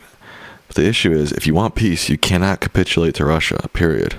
Pakistan, you could even go, in fact, they're coming here in a week or two, go to the Congo and Rwanda. That was 10 million people dead, and we worked something out on that. But so many, and the one I thought would have been, for me, because I have a very good relationship with President Putin, I thought that would have been maybe quicker.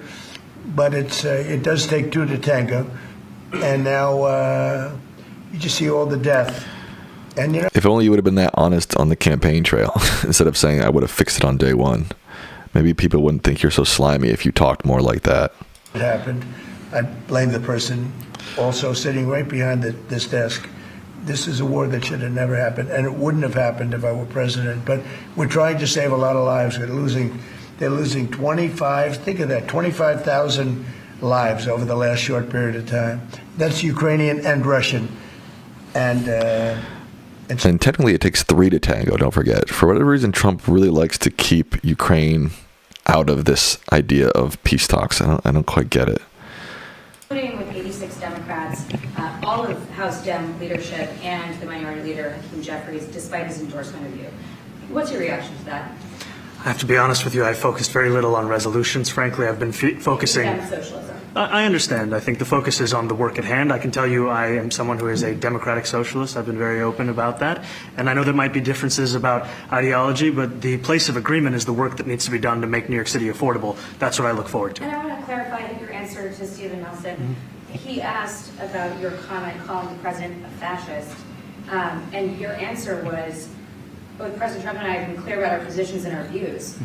Are you affirming that you think President Trump is a fascist? I've spoken about... That's okay. You can just say okay. yes. All right. Okay.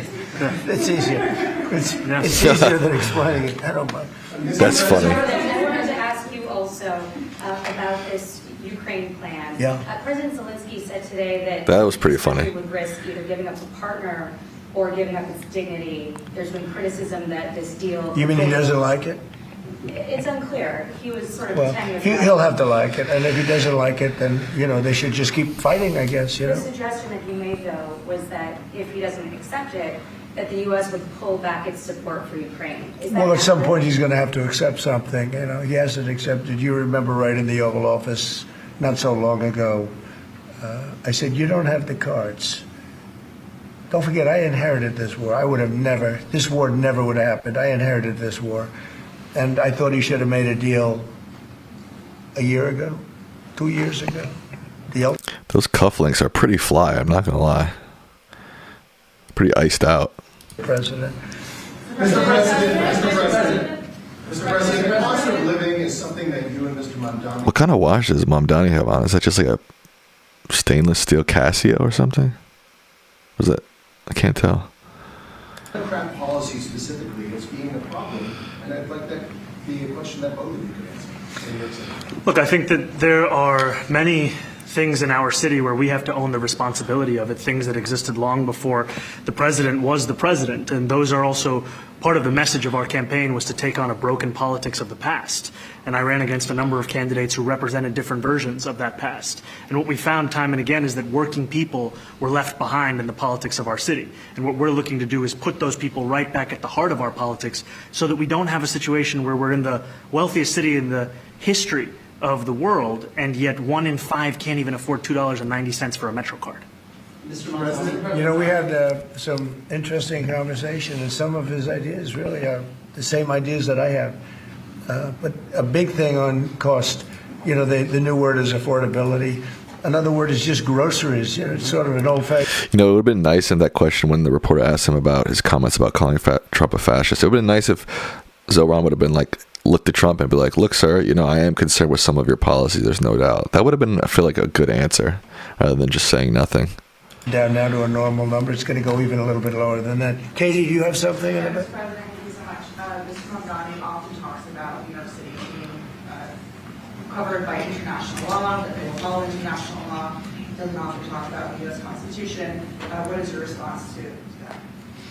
Well, I don't know what you're referring to in terms of it could be covered by international law, local law. It's covered by a lot of laws, but it's covered by U.S. law. Are you referring to anything in particular? He just says that they're a city that endorses and enforces international law. Is that at odds with... I don't know if Patrick says I expected more pushback, less ring kissing. I don't know if Mamdani has been ring kissing. I think he's been very strategic and political in how he's presenting himself. I don't know if I'd go as far as saying he's ring kissing. We've talked about, and something that I know many New Yorkers want. We were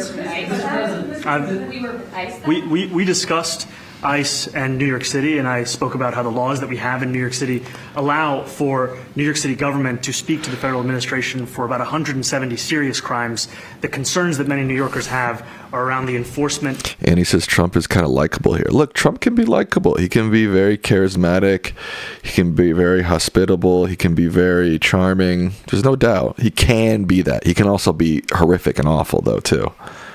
ICE per se, we discuss crime, and he doesn't want to see crime, and I don't want to see crime. And I have very little doubt that when Mamdani's getting too much national exposure, Sam the mayor electoral is getting to him. Look, here's the thing. This is one reason why I don't feel like I would ever want to run for public office. There's just a certain amount of political posturing you have to do when you're an elected official. It comes with the territory. This is kind of an example of that. It's not something I would want to do, but once you decide to be a politician, I firmly believe you should be as authentic as humanly possible, but sometimes it's hard to do that. Sometimes it's almost impossible. To white-based communities and putting more taxes on white people. I also noticed that in your acceptance speech you didn't mention anything about America or Christians or white people in general, and so I didn't know if that was one of the policies that you guys had spoken about. We focused on affordability. We focused on the cost of living crisis. What I will say is that I am very much interested in property tax reform, because what we see right now in New York City is a system that is so inequitable that it can't even stand up in court. And the president and I spoke about the importance of not only building more housing, but also making sure that regulation of housing is something that is manageable to actually get through and not the cause of yet another weight that we see in our But to city. be clear, you're continuing this idea of race-based property taxes. No, to be very clear, That's what you said. no, the use of the term was a description of neighborhoods, not a description of intent. So you intend to tax the whiter neighborhoods more? No, we intend to create a fair property tax system because we want a New York City that is not only fair and equitable, but also one that every New Yorker can afford. Please, go ahead. Mr. Montgomery, anti-Israel protesters just targeted a synagogue. What's up, in New Ian? York. Are you concerned about Jewish New Yorkers feeling welcome and safe in the city? And President Trump, you threatened to cut off federal funding to New York City. What policies would prompt you to do that? Would that be city-run grocery stores? Would it be something else? Well, I think if we didn't get along, whether it's cut off or just make it a little bit difficult or not give as much, we want to see, I use the term, we don't want good money going after bad. And we don't want that to happen. I don't think that's going to happen. I did say that, subject to what policies are being set. We had a meeting today that actually surprised me. He wants to see no crime. He wants to see housing being built. He wants to see rents coming down, all things that I agree with. Now, we may disagree how we get there. The rent coming down, I think one of the things I really gleaned for... Trump is not calling anyone a piggy. He's being extremely polite and cordial right now. Ultimate way, he agrees with that, and so do I. But right, he's pretending to be reasonable. Newspapers and the stories, I don't hear that, but I heard him say it today, and I think that's a very positive step. No, I don't expect. I expect to be helping him, not hurting him. A big help, because I want New York City to be great. Look, I love New York City. It's where I come from. I spent a lot of years there. Now I'm right here. We took a big setback with the mayor that we had, named de Blasio. He's still hiding his hand. I didn't notice that if you look at his hand here. He has had his hand on top of his other hand. Is this standard meeting as far as president sitting and guest standing? Most of his guests I see, they're usually sitting on the other side of the room next to each other. I don't know why they chose to do it like this, but... New York City under a Mamdani administration. Yeah, I would. I really would. Especially after the meeting. Absolutely. What makes you comfortable? We agree on a lot more than I would have thought. I think I want him to do a great job, and we'll help him do a great job. He may have different views, but in many ways, we were discussing when Bernie Sanders was out of the race, I picked up a lot of his votes, and people had no idea, because he was strong on not getting ripped off in trade and lots of the things that I've practiced and been very successful on. Tariffs, a lot of things. Bernie Sanders and I agreed on much more than people thought, and when he was not really true. Put out of the race, I think quite unfairly, if you want to know the truth. Many of the Bernie Sanders... If you look at actual concrete policy, they have very little overlap, Trump and Bernie Sanders. I don't know why this idea has spread to Bernie Sanders supporters that Trump is sort of like Bernie Sanders. It's nonsense. I would feel very, very comfortable being in New York, and I think much more so after the meeting. Yes, please. Thank you, Mr. President. I have a question for you, but a very quick one for Please. the mayor. Why did you fly here? Aren't trains greener? I will use every form of transit, and I want to make sure that they're all affordable in New York City, and that's why making buses fast and free is a centerpiece of our campaign. There is a bus that goes. Well, but I know, but if he flew, that's a lot quicker too. I mean, he's working very hard. For him to be, that's a very long drive. I'll stick up for you. The plane takes you 30 minutes, and driving takes you a And long Mr. time. President, I was wondering if you could clear up some confusion around a Washington Post report. There was this explosive report that the Coast Guard is no longer going to characterize swastikas and nooses as hate symbols. DHS called that a lie and fake news. Can you clear up? I don't know anything about it. When was this written? I think yesterday? Well, look, the Coast Guard's an incredible group of people. I know them very well. We just ordered a lot of new Coast Guard cutters. Beautiful. Has Trump ever taken public transport? Probably not, no. So I don't know. I haven't seen any report like that, but certainly we... Maybe when he was a kid in New York, but maybe not. I mean, he was rich when he was a kid, right? You did the peace in all the 9 months Yes. around the world. I would like to ask Mr. Mamdani, you've accused the U.S. government of committing genocide in Gaza while President Trump was working on peace. Why that? I've spoken about the Israeli government committing genocide, and I've spoken about our government funding it. And I shared with the president in our meeting about the concern that many New Yorkers have of wanting their tax dollars to go towards the benefit of New Yorkers and their ability to afford basic dignity. And what we see right now is we're in the 9th consecutive year of more than 100,000 school children being homeless in our city. And there's a desperate need not only for the following They're not gonna of hug. human rights, but Definitely also not gonna the hug. following through on the promises we've made New Yorkers. And I appreciated the meeting we had and the work that we can do. Trump's idea of public transport is a limo with no police escort. That's so funny. In the Middle East and everywhere. Do you agree with that? I appreciate all efforts towards peace, and I shared with President Trump that when I spoke to Trump voters on Hillside Avenue, including one of whom was a pharmacist that spoke about how President Trump's father actually went to that pharmacy not too far from Jamaica Estates, that people were tired of seeing our tax dollars fund endless wars. And I also believe that we have to follow through on the international human rights, and I know that still today those are being violated, and that continues to be work that has to be done no matter where we're speaking of. Mr. Mr. President. President, thank you, Mr. President. Do you view the mayor-elect as the true leader of the Democrat Party? And do you think Leader Schumer is a Ro says they're going to hug Sam. I'm calling it. No Well, look, shot. That would be weird if they hugged. This is a man that right now I think is focused on... They'll definitely New do a York friendly City. handshake, and he might, I really tap think him he has a chance few to times. do a great job. We're going to help him, but I really think he has a chance to do a great job. But I'll let you answer that. You consider yourself the leader of the Democrats. I think it's more appropriate for him. I consider myself the next mayor of New York City, and I keep my horizons firmly on New York City, and I appreciate the meeting with the president, which focused again on the 5 boroughs and whether New Yorkers could Let's do a afford to poll. live there. Will they hug? Being the mayor of New York City is a big deal. Absolutely. I always said, one of the things I would love to be someday is the mayor of New York City. Being the mayor of New York, and especially now, because I think you're at really a turning point, one way or the other. It can go great, or it can go in a different direction. And I think you really have a chance to make it great. And I appreciate what you're doing. Mr. President, you say you love New York City. Hand pat, hand pat. New York City love President Trump? New York City loves a future that is affordable, and I can tell you that there were more New Yorkers who voted for President Trump in the most recent presidential election because of that focus on cost of living, and I'm looking forward to working together to deliver on that affordability agenda. I got a lot of votes. One more. Go ahead. One or two more. Go ahead. I tell you, the press has eaten this thing up. I've had a lot of meetings with the heads of major countries. Nobody cared. This meeting, that you people have gone crazy. Outside you have hundreds of people waiting. This is just a small little group.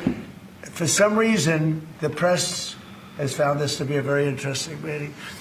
The biggest people in the world, they come over from countries nobody cares. But they did care about this meeting, and it was a great meeting. Go ahead. Yeah, Mr. President, I was going to ask you exactly that. Why do you think there's so much more, so much excitement around this than even some foreign? Because I think he's different.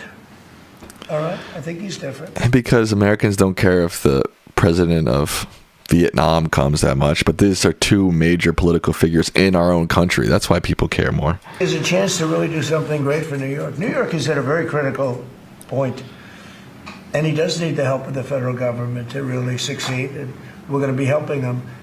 But he's different than, your average candidate. He came out of nowhere. I said he has a great campaign manager standing over there. He came out of nowhere. What'd you start off at 1 or 2? And then I watched. I said, who is this guy? He was at 1, then he was at 3, then he was at 5, then he was at 9. Then he went up to 17. I said, let's get a little bit interesting, right? And then all of a sudden he wins a primary that nobody expected. Sometimes Trump sounds drunk, like he's slurring his words. A great tribute. He's slurring his dentures. Thing that he did. And I'll just add one thing to what the president said. Is one thing I also appreciated is in our meeting to appreciate a portrait of FDR and the incredible work that was done with the New Deal, and also in thinking about what it can look like when the federal government and New York City government work together to deliver on affordability, it can be transformative. You know, we have a great portrait of FDR that I found in the vaults that was missing for years. I found it, and I put it up. He's a Democrat, to the best of my knowledge. He's a Democrat. And when the mayor saw that portrait, he said, "Sir, do you mind if I have a picture taken by that portrait?" It's an amazing portrait. I hope the picture comes out good. But it's an amazing portrait in the cabinet room. So he's a big fan of the New Deal, I guess, and of FDR. Yes, ma'am. Thank you, Mr. President. You said that you both spoke about crime. Thank you, Annie, for the donation. I appreciate Police that. officers set to come off the rolls at the end of this year in New York City. Are you going to allow those police to be replaced with police officers, actual cops? And are you going to require that that happens? Would there be some consequences? Well, I hope it happens, but again, it's going to be ultimately the mayor's decision. What's your answer?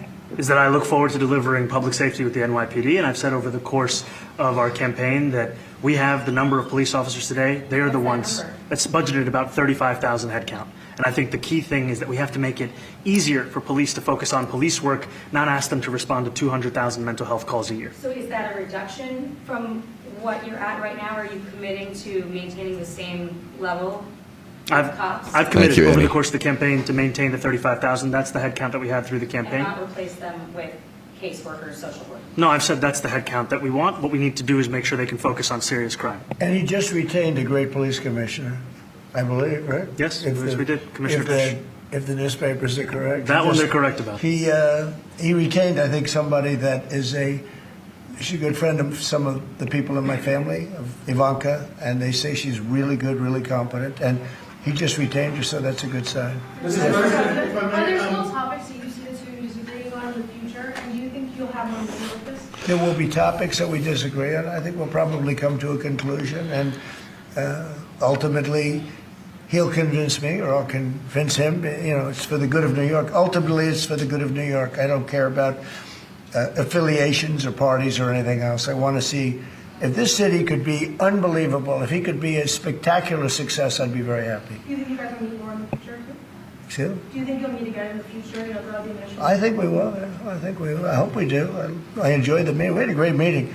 Please. Mr. President, Republican Elise Stefanik has campaigned multiple times by calling Zohran Mamdani a jihadist. Do you think you're sitting next to a jihadist right now in the Oval Office? No, I don't. But she's out there campaigning, and you know, you say things sometimes in a campaign. Isn't that sort of She's a very capable person, but you really have to ask her about that. But I don't particularly. I think I met with I met with a man who's a very rational person. I met with a man who really wants to see New York be great again. And I can say again, because New York was great. You know, when I came down to Washington initially, the city was so hot. It was doing great. We were having some telltale signs and problems. We had a mayor that was not doing a great job, but still, it was moving along. And it went bad. It really went, pretty bad. And I think it's been at lower points, but it went pretty bad. I think he can bring it back. Now, the question is, will he bring it back all the way? Will he bring it back greater than ever before, which is, I guarantee, that's his wish. I think he wants to make it greater than ever before. And if he can, we'll be out there cheering. I'll be cheering for him. Okay? Thank you very much, everybody. Hug. Thank you very much. Oh, no, I care very deeply about Jewish safety, and I look forward to rooting out anti-Semitism across the 5 boroughs and protecting Jewish New Yorkers and every New Yorker who calls the City Hall. Trump's like, that's a good answer. No hug. There has been no hug. There was a hand pat. Trump patted his hand. But there has not been. All right, there you go. Hate to say I told y'all so, but that was about as cordial as you could possibly imagine. No kiss, no hug, but a hand pat. Wow. Very interesting. I think some people will be mad with Mamdani with that. I'm not mad at him. I think he handled it pretty well. There were a few times I think he could have pushed a little bit harder, but I don't think it's a big deal, to be honest. Do they go eat now? I don't know. No, it's 4 o'clock here in Washington, and they probably already ate. No shot Trump's waiting until 4 to eat. You know that boy's eating. No, they did not kiss. Yeah, actions are better than words. You know, at the end of the day, all this stuff is just theater, right? Like, they can say whatever they want. And that's the thing, the point I was making about Trump and Bernie. You know, yeah, sometimes they might say stuff that sounds similar, but in actuality, they're not similar at all in their policy. And, you know, this was just a lot of words, and what does it mean? Probably not much, you know? I think they're both going to continue down the path that they've set for themselves, which are pretty different. But who knows? Maybe, you know, Trump will back off all his rhetoric about, you know, sending troops to New York. I kind of doubt it, but it's possible. Certainly possible. I think that, you know, this doesn't mean that they'll never clash. You know, they're friends, buddies for life. Definitely don't think that's the case. The one question I was really hoping Mamdani was going to push back on, he didn't have a chance to answer. So, other than that, I think he did pretty well.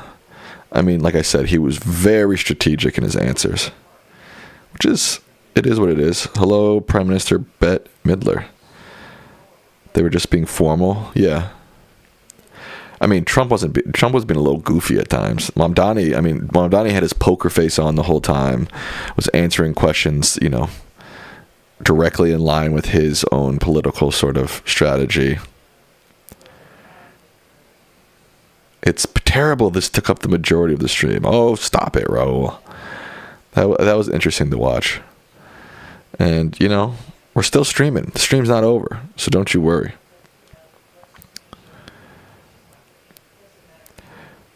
Fried Jemmy says, Bernie is the one person in politics who has changed the least in the last 40 years. No doubt, and that's why a lot of people respect the hell out of him. It was a little boring. All right, guys, what do you want from me, okay? People wanted to watch it. We watched it. I had a good time. If you didn't, what do you want from me?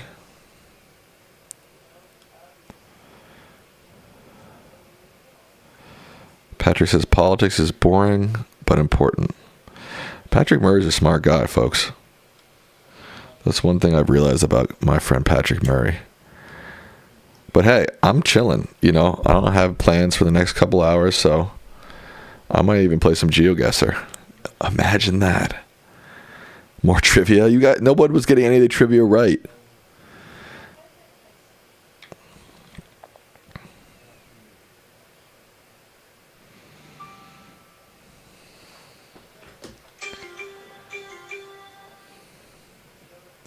I was doing some while we were waiting for them to come live. I was doing some trivia about Zoran Mamdani, but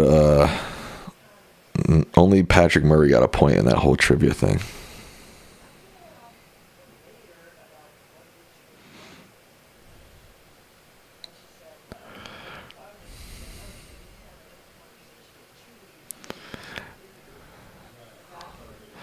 I still got the stream up here. I don't know if Mamdani is coming out or what's happening.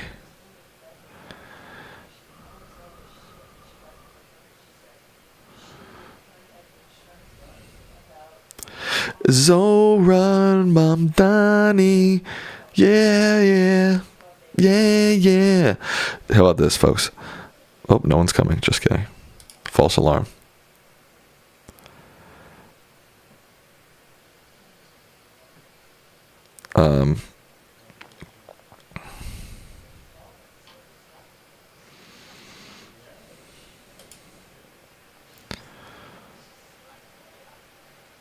I do kind of want to see if Mamdani comes out, but also, like, people were yelling at me because they were bored. So, what did I eat for breakfast? I didn't have breakfast, but I had lunch. I had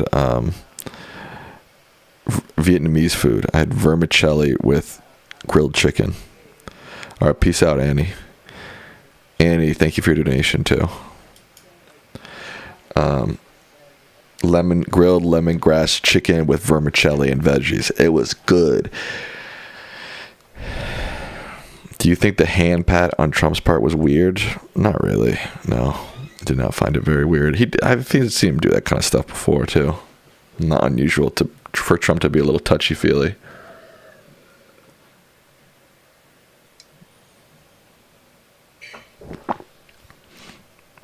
It certainly seemed like Trump liked Mamdani. Mamdani was keeping a little bit of a poker face, but Trump wasn't. Alexis Hernandez said, I had Guatemalan bread. That sounds really good. Just bread? You just had bread, nothing else? You didn't have like butter on it, jam on it? Did you have a side of bacon? Just Guatemalan bread?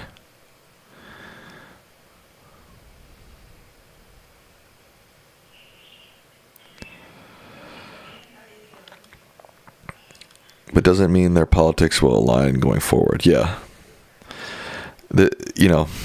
Trump could easily go on a tweet tirade in 2 months about how Mamdani's a communist and how he's going to, stop federal funding. That could very easily happen again. But look, I don't think, I don't want them to be angry and mad at each other. I'd rather them not, right? So that's a good thing that they had a cordial meeting, I think. I mean, I feel like we've gotten so used to political conflict, we somehow think it's a good thing, which it's not really. I mean, it can be, especially when you're trying to stop a lot of the horrendous things that Trump is doing, but I don't know.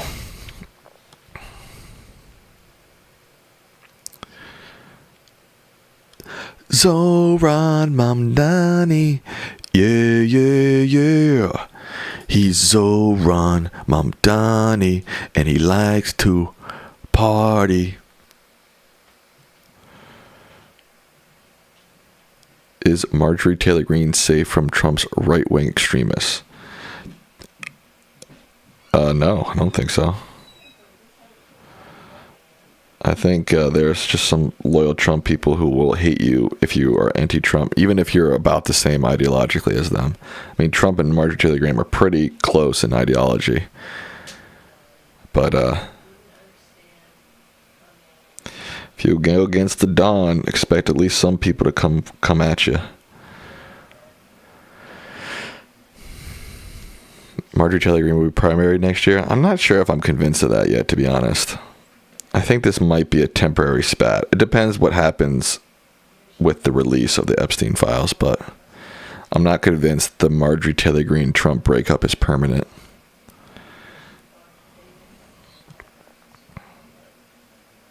Sam, not to be personal, but you seem such a sweet guy. Why aren't you married yet? You don't like marriage?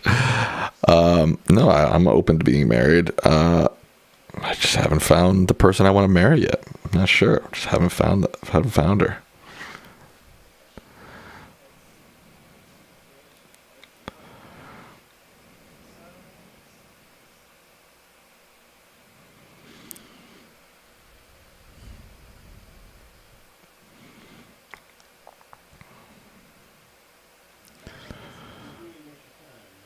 Does going against your elected nominee for president cost you the contest key? I don't think so.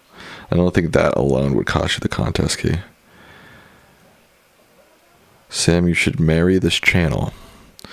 I don't think you understand the definition of marriage. I don't think you can marry a YouTube channel. But thanks for the suggestion, Raul. Raul is awesome. Sometimes he retracts his messages. That's nice of you to say, by the way. Origins and Tall Tales, too.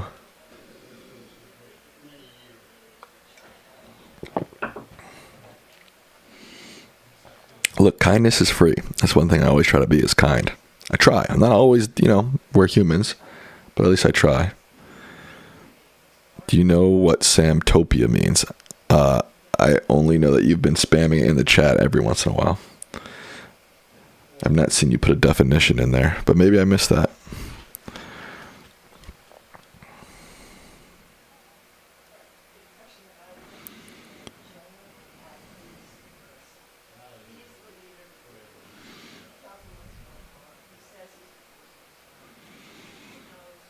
Sam, what is your astrological sun sign? I don't have any idea. How do you figure that out?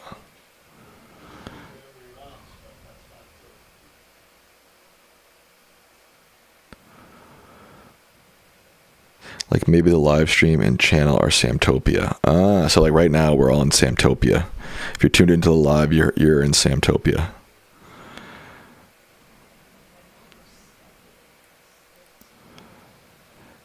Trump is being stupid when he calls Marjorie Taylor Greene a traitor. I mean, she is, but because of January 6th, not because of the Epstein stuff. Let's be real, dog. You know what I'm saying? Well, I'm not gonna go as far as a traitor, but she's closer to a traitor because of her involvement in January 6th, certainly, than her stuff with Epstein, certainly. I'm starting to get convinced, and I think I already knew this, but I don't think Trump writes or posts his own True Social / tweets. What's my sign? I'm an Aries. But I don't really know anything about astrology other than that, TBH. That stands for to be honest.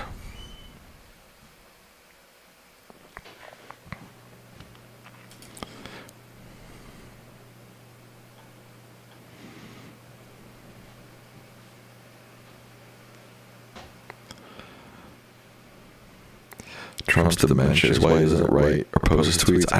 I think it's more about his lack of technological skills. I mean, the dude doesn't even email. You know? You think he's getting on Twitter and typing stuff? I don't think so. I don't know, an echo?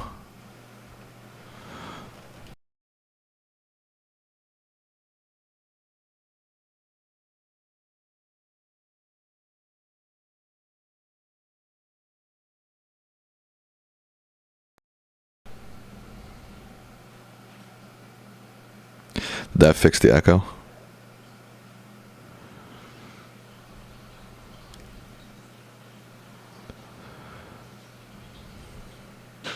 Nice. Thank you. Awesome.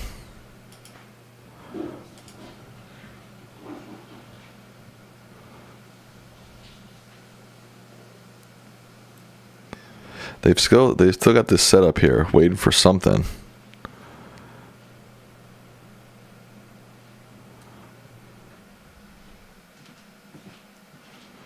I guess they're anticipating Mom Dominic to come out and speak to the press alone.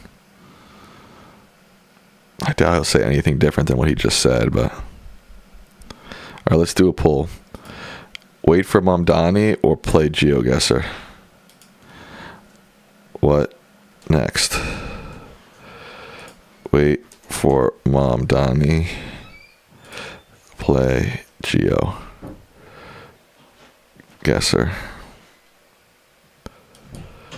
Oh.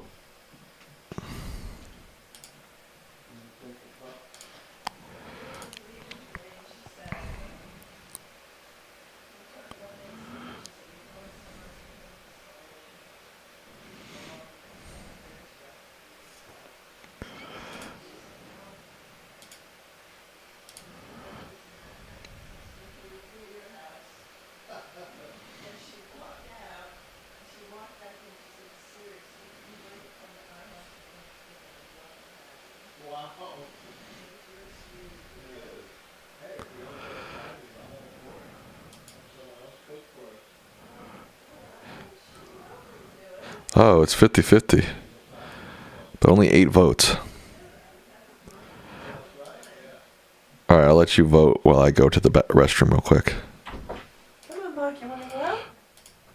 He's not in here. He's not? No. He's not.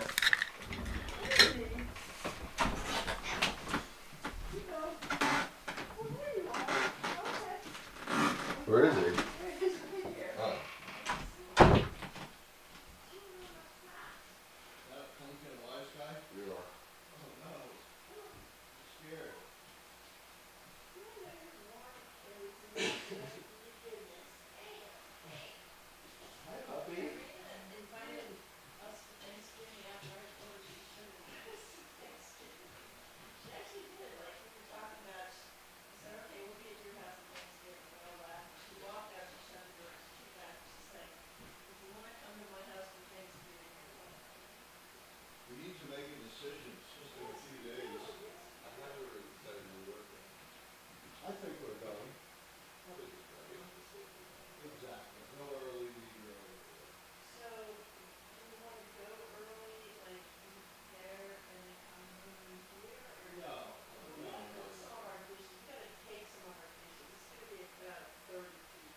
And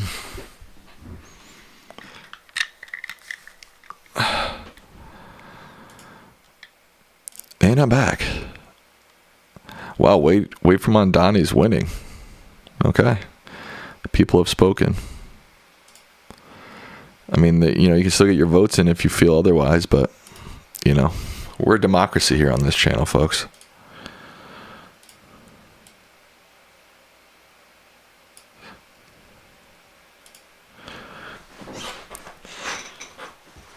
What does that sign say that purple frog is? What Trump ordered won't you obey? Interesting. No rapist will ever tell me what to do. Okay, you tell him. America is not a Christian nation. Okay. According to Wikipedia, your dad is an Aries too. What if I told you my dad and I have the exact same birthday?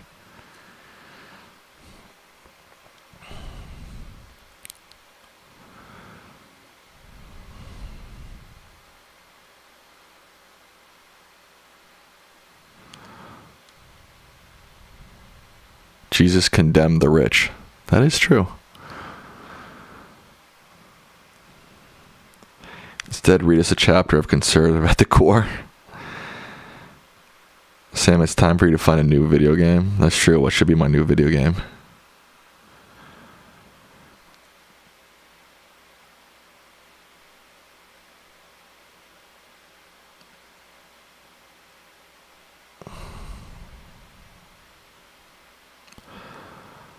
Zoran Mamdani, yeah. Zoran Mamdani, oh yeah.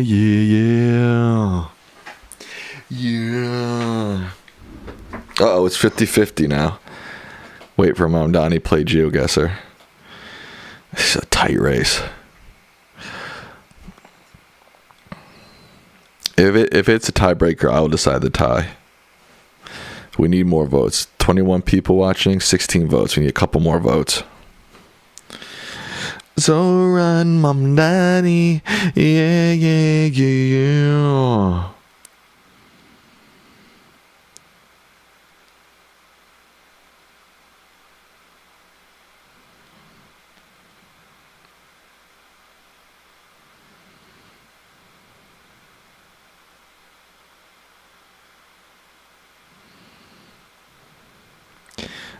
I'm looking at this article right now that says, full list of Democrats are voting to condemn socialism as Mamdani comes to town.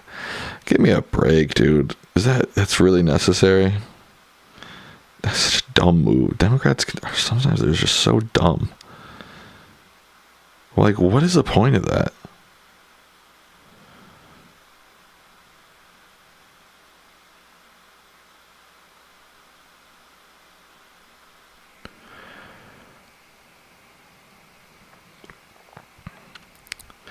All right, it's 50-50 on the tie-breaking vote. I'm going to end the poll, and I'm going to play GeoGuessr, because I don't think, and here's my logic behind it, I don't think Mamdani is going to say anything that we already heard him say. So, oh my God, they logged me out of GeoGuessr. I haven't played it that long. That's crazy. Zoran Mamdani, yeah.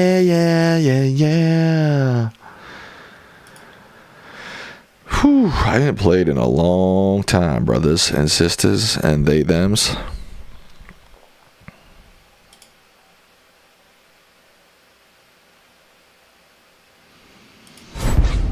Wow, that's loud.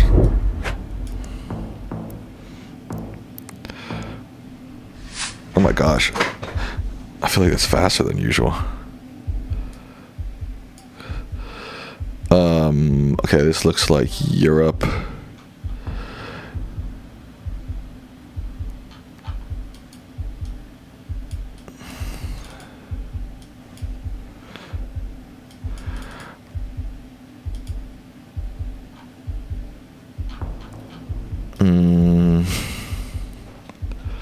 Trash cans are often helpful, but these don't say anything.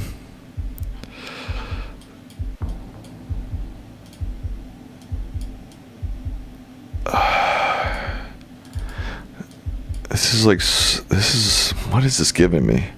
I was gonna say Slovenia, but it also might be a Nordic country.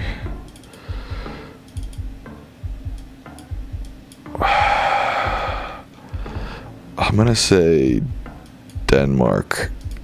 I feel like that's a bad guess. Oh, hell yeah. Okay. Okay. I'll take it.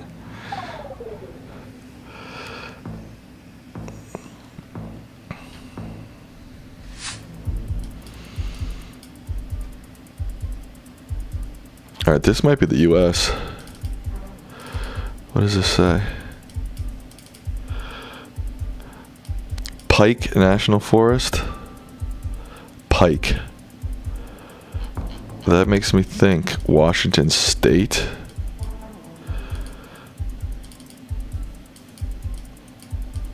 Pike. I mean, I don't know where that is off the top of my head, but let's see what this sign says up here. Spruce Up, Colorado. Oh, right, Pike. Pikes Peak, right? I don't know where Pikes Peak is, though.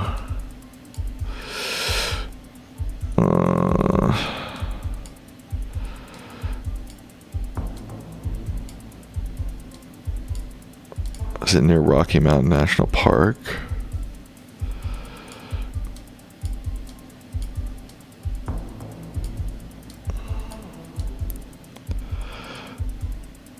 Huh. I'm not seeing anything that clearly looks like Pikes Peak.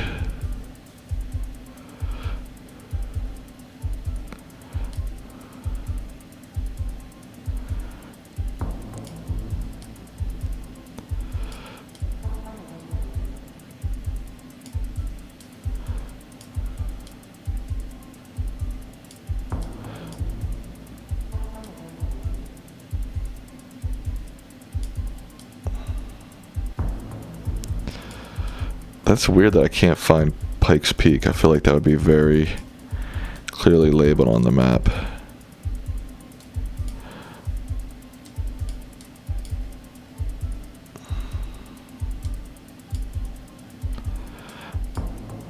I'm gonna be honest, I don't know where Pikes Peak is off the top of my head.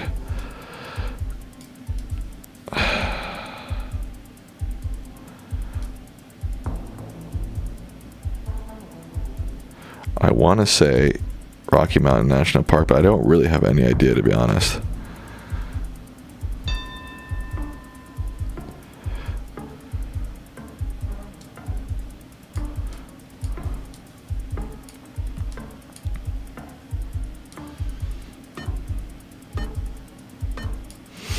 I don't know. Huh, south of Denver. I don't know if this was even Pikes Peak, to be honest with you, but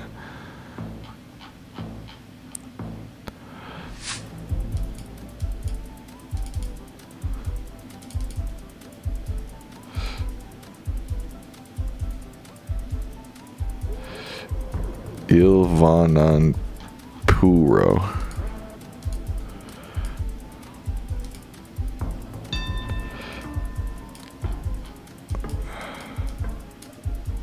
Gosh, I don't really know. Okay, still a little bit closer. Clinton knew. I don't look at the chat while I'm playing because I don't want to cheat. But some of y'all are smart. Oh, wow, look at this place.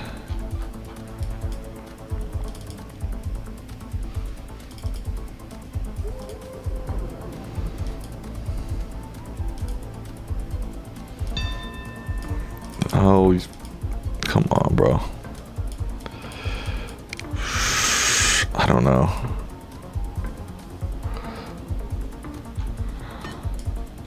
Belgium? I don't know. Shit. I was not thinking a Nordic country. I was thinking France, Belgium, Netherlands. Huh. Okay. This is an EU thing. I think. Spain. Southern Spain. I know that because of the domain name here, .es. I don't know where I'm gonna go. Down here somewhere. Okay, it was an island.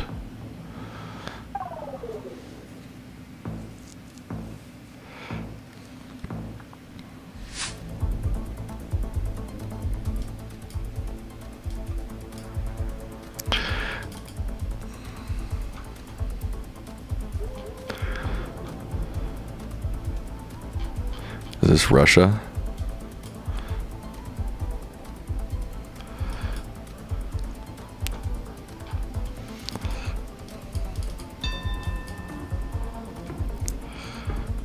Oh gosh.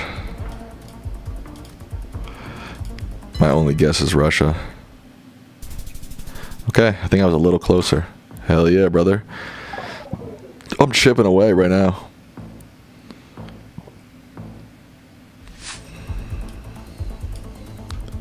Japan.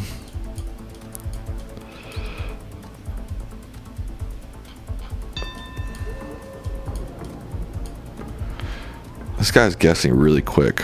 It's pissing me off. I don't know where in Japan it is. Is that closer? Aw, come on. That's BS, dude.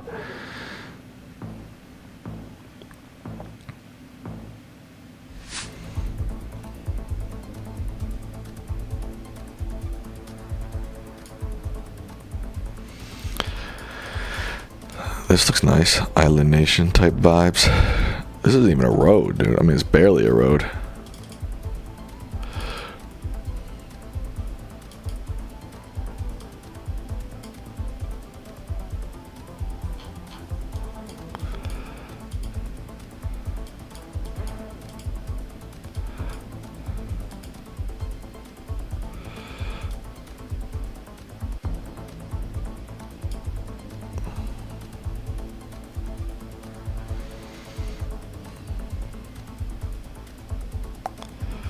I think it's Indonesia.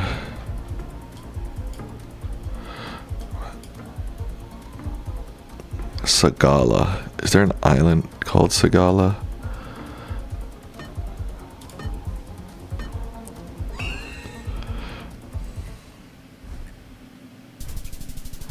Okay, I'll take it. Is that a dub? Let's go!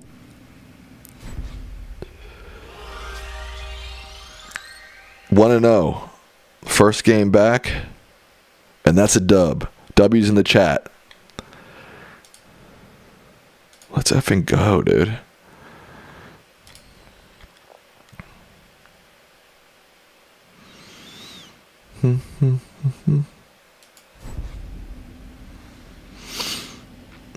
Oh, they've got some updates.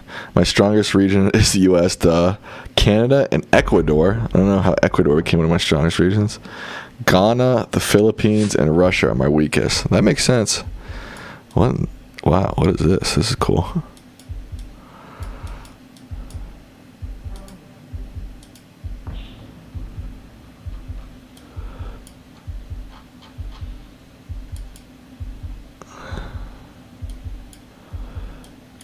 Alright, this is an Arabic-speaking country. Gosh, I don't know where, though. Algeria? I don't know if Algeria is on the... It's Pakistan. I saw a green flag. I should have known it was Pakistan.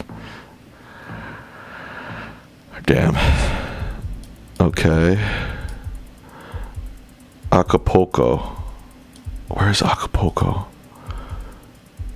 I know that. Acapulco. Acapulco. I feel like I know. I definitely know where that is.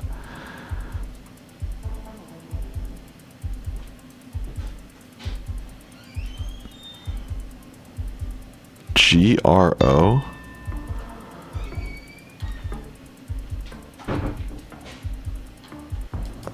GRO?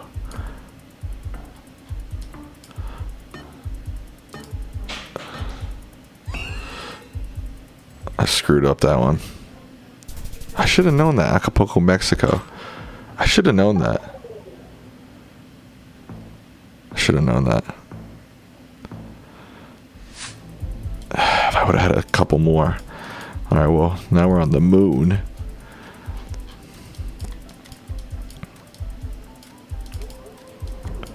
I screwed up that. Dude, how? Where's the sun? I can't even tell where the sun is. In the south? Fuck, dude. I'm so cooked on this round. Yeah, that was... I saw the sun was in the south, so it couldn't have been Chile, but I just didn't have enough time. Wow, that was bad.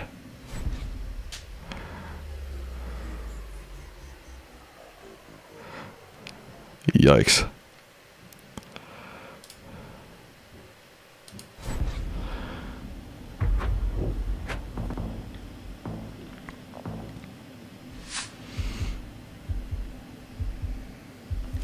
Let me move my, so you can see my score.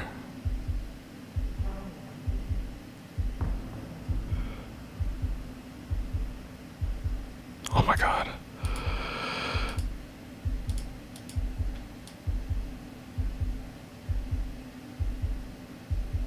Okay, whatever, it doesn't matter.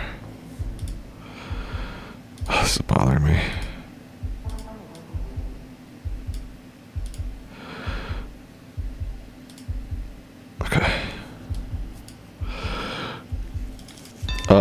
Okay, I wasn't even paying attention.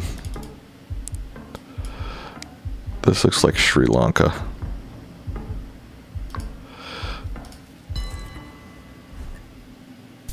Let's go! Hell yeah, that was huge. Damn, that was good for like looking for 2 seconds.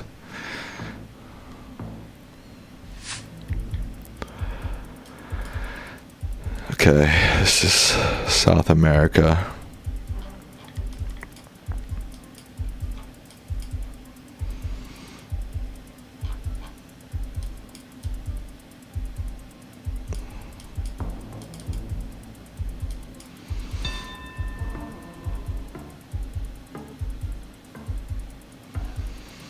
Bolivia. I see that. Where did I see that? Oh, right here.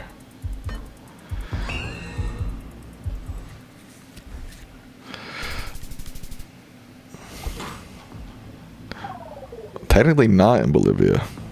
Strange. Right on town, right on the border of Argentina and Bolivia. This looks nice.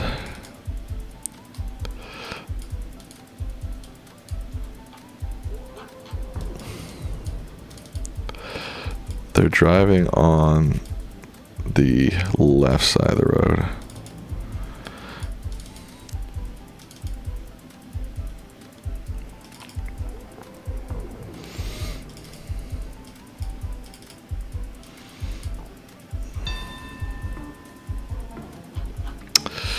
Gosh, I don't have any idea.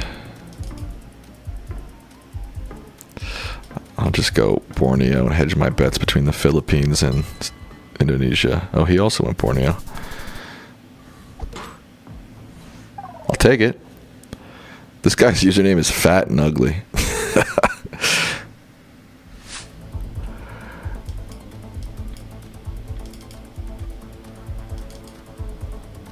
Interesting.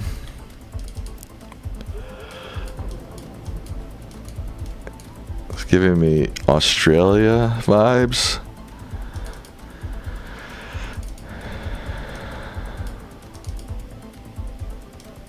Oh, South Africa. Let me double check on the sun. Sun is in the south. So that means we're in the northern hemisphere, so that means we're not in South Africa.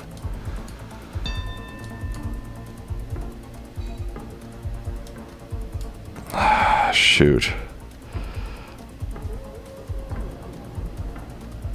I don't know where in West Africa, but somewhere in West Africa. Oh, I was about to go Kenya too. Fuck. It seemed like the sun was too clearly in the southern hemisphere to be a sort of equator bordering country. That was the logic I used. Sandvika. Oh, bollards. I forgot all my bollard memorization. Sick.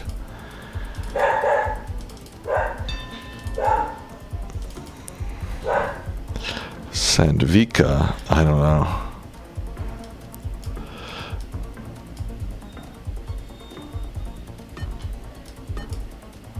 I don't know. I was deciding between. Oh, hell yeah. Did I win? Nope.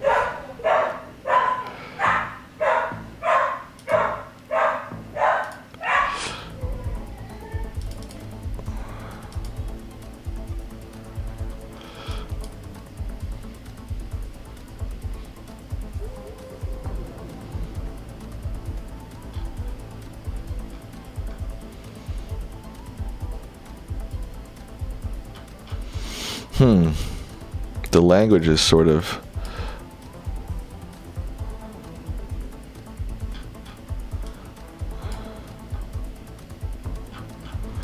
I don't know what language this is.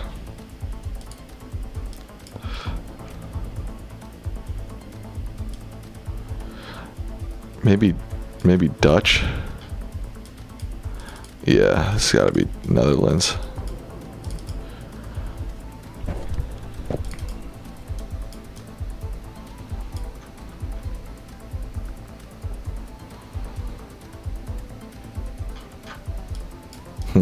I think it's the Netherlands, but I'm not 100% sure.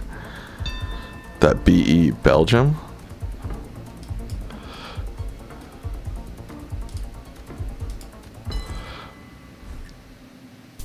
Let's go. Wait, was I closer?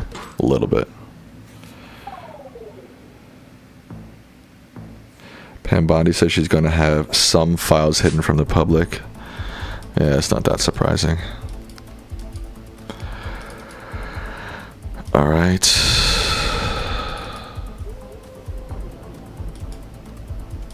I believe we're in the Middle East, but I'm not 100% sure.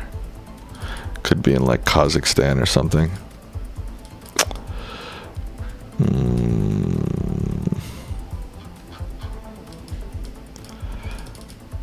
Bum bum.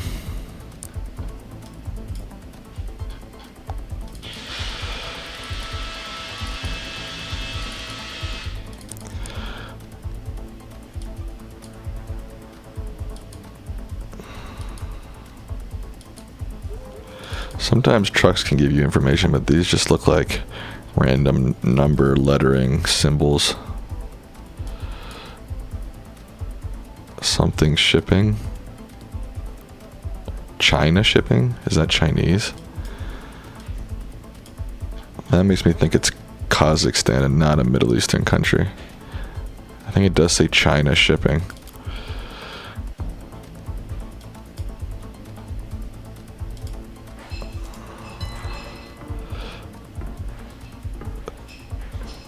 Oh, you can spectate now?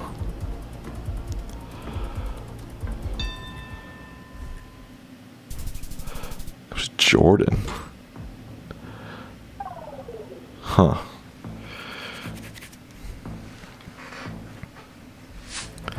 Damn. Oh no. No, I don't want to go this way. That looks like Cambodian to me. Yeah. I think they know too. No. I'm gonna win. Yes. That's the advantage to knowing your languages in this game, folks. 2-1. Let's get some W's in the chat. Thank you, Edgelord. I appreciate that. Oh, I've got the cook symbol next to my name now. Cooking, baby. Wonder, I can't be your goat because you're my goat.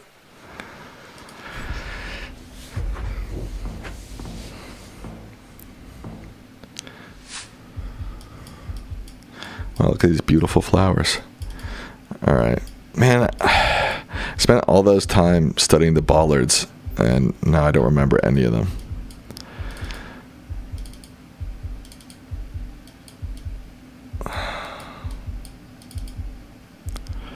Driving on the right side of the road, it seems.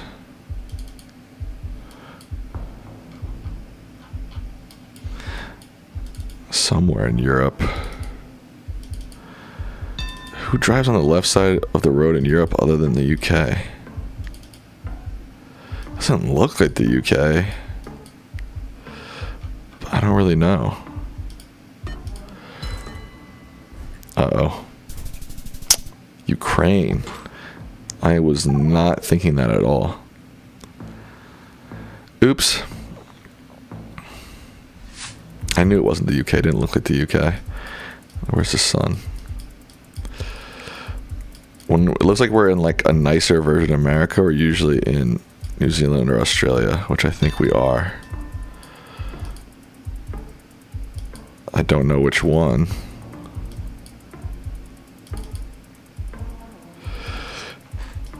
City of Darwin. I don't know where that is.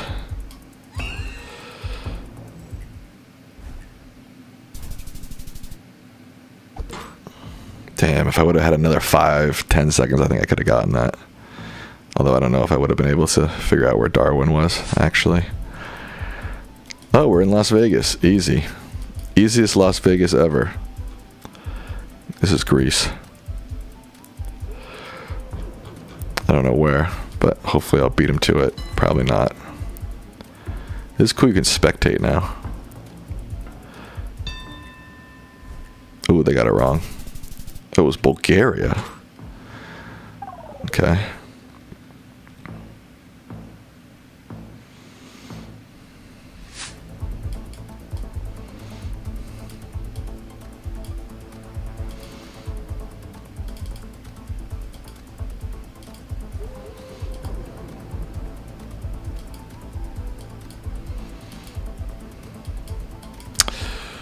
Somewhere in Europe, I don't know where. Could be the UK. Those hills look UK-ish.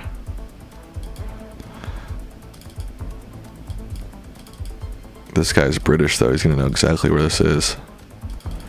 I'm fairly certain it's the UK. What is that flag? Is that a Ferrari flag? I can't tell. Jeez, I don't really know.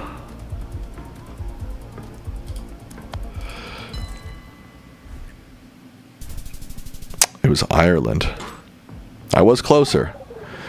You cannot say I wasn't closer on that round. You can't say it. You just can't.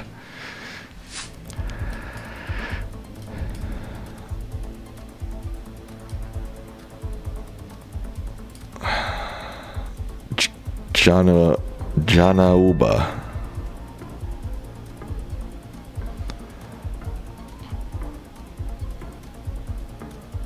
Brazil? I don't know where.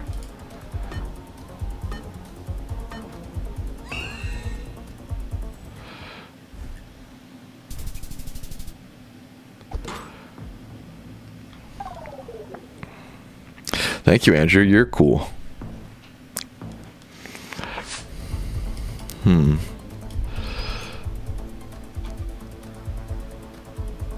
That looks like Cambodian. This looks like Cambodia. I'm just going for it. So, damn it.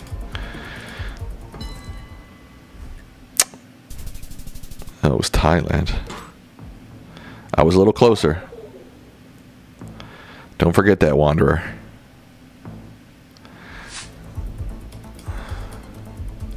Damn, if only I knew my bollards, man.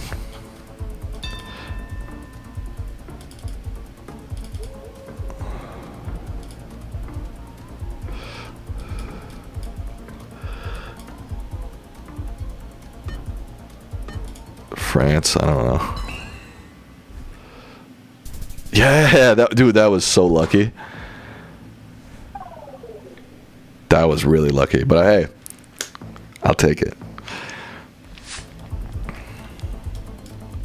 Cedar something farm. Is this the US? I think this is the U.S.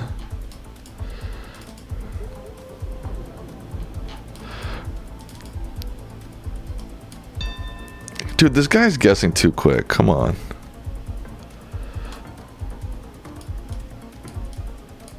I don't know, Indiana. I'll do Illinois, and I'll go Missouri to hedge my bets a little more central. That was Virginia? Huh.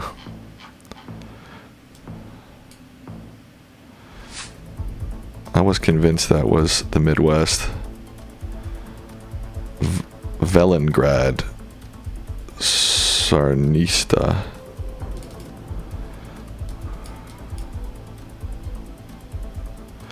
Now there is a certain country that has that Russian alphabet but does say it in English. I think it's Serbia? Yeah. If it's Russia, I'm cooked. It's Bulgaria. That was annoying. He barely was closer and took a lot of points off on that one.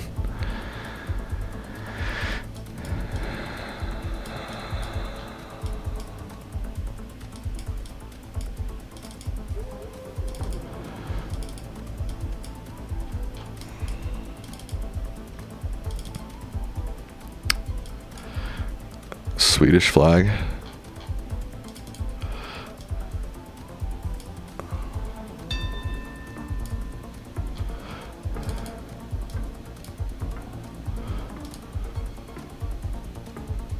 Romania.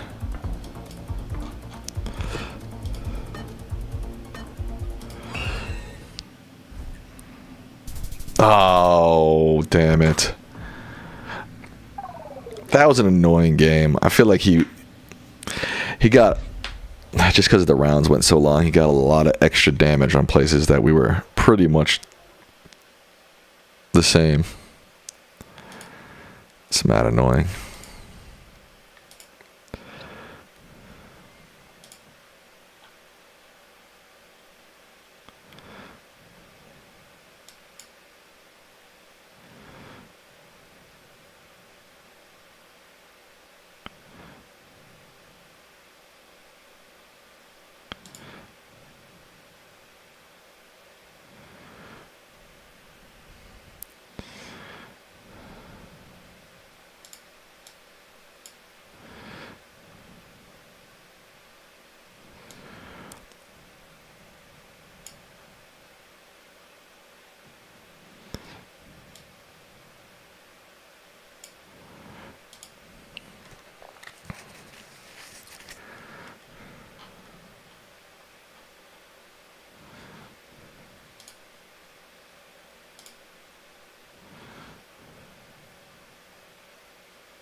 Sammy's creation.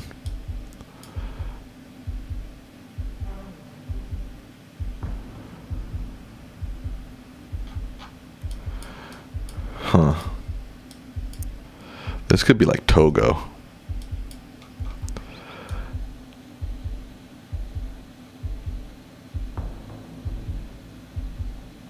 I can't really see that.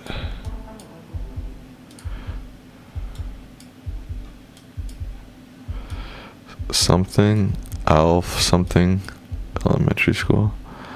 Something of the mighty king. So we're in a monarchy. See if I can read this better. Not really.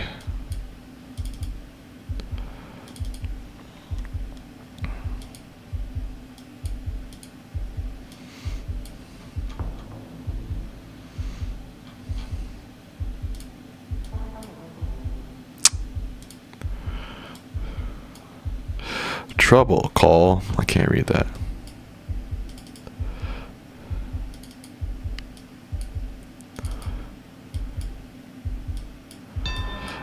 Dude, I'm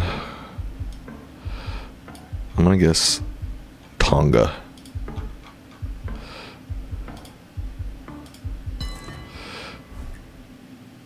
Shit, it was American Samoa. That's a big hit for being like, it's just the Pacific is so big.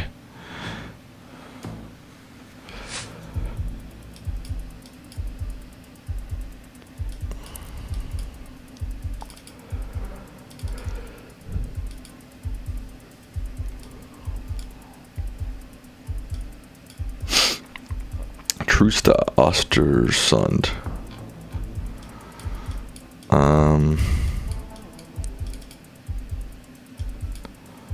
Some sort of Nordic country, I think.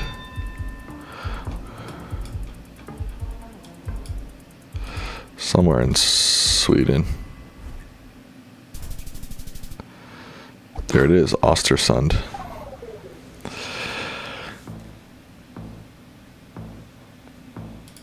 Someone says I have the worst voice ever. That's mean. That's so mean. It's so funny people come in here. You have the worst voice ever. Just please stop. It's like, just turn off go to a different stream if you don't like my voice, you know? It's like, what the heck? I can't stop speaking. I have to speak to survive in this world.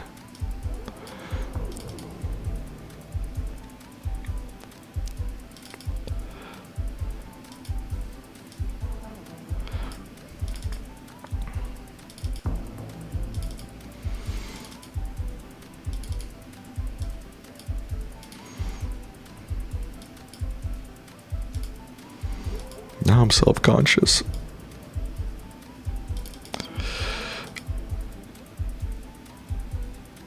Oh, JJ says I have an excellent radio voice. Thank you. What does it say? Something in Russian. This is sort of feeling like Ukraine, but I don't really know. I'm just gonna go Ukraine. Eastern Ukraine, just to hedge my bets towards Russia a little bit. He put the... It's funny. Oh, exact opposite side of Ukraine. Okay. Tell him to F... Sam, tell him to F off. Okay, F off. Poopy.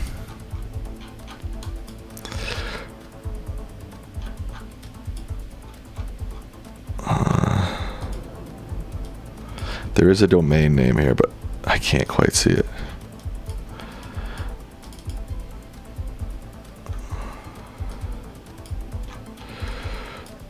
Palm trees.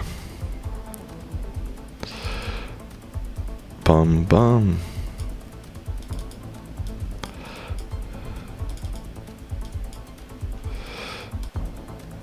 .com. Great. Punta de Este.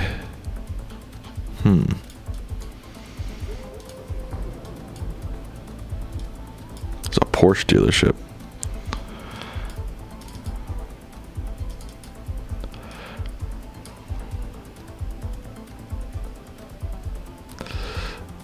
.ey uy Uruguay.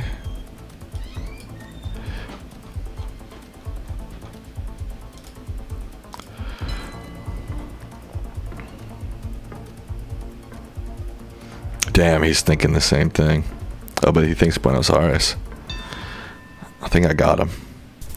Let's go. Oh, there's Punta del Este.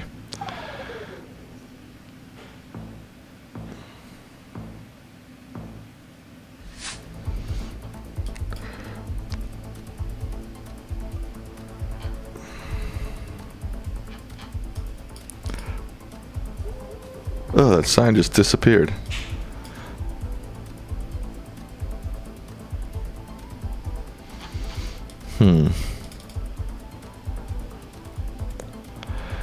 I think this is Latin America, right?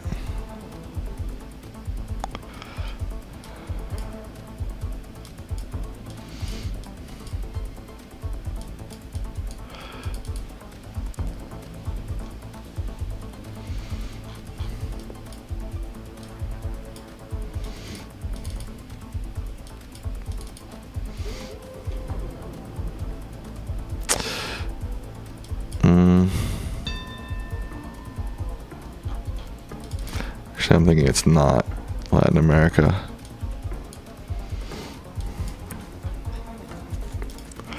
Somewhere in the Philippines, maybe?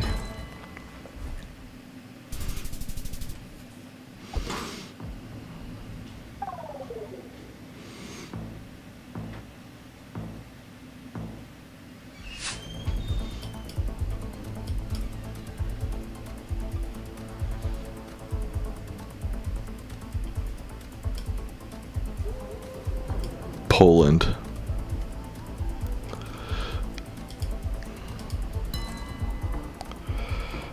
Susie K. Everybody loves Susie K now. Oh, this guy might be cooking right now.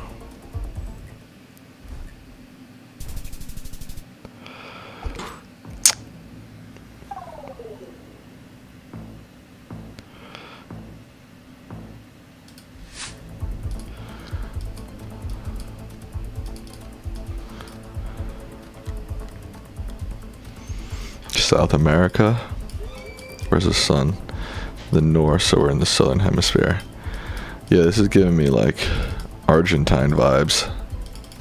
So I'm just going for it.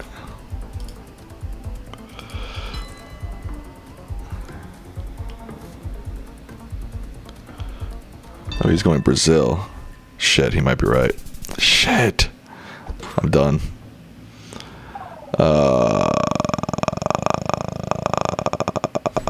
Darn it.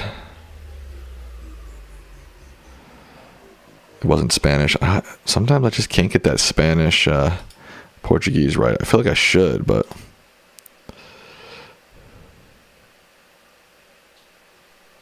Did they just message me something?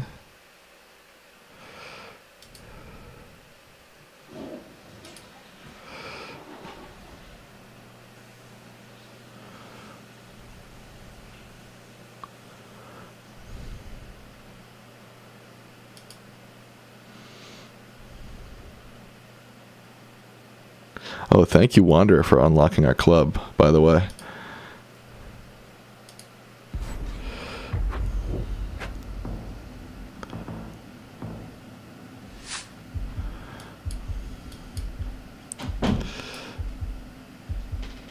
That looks like Thai or Cambodian.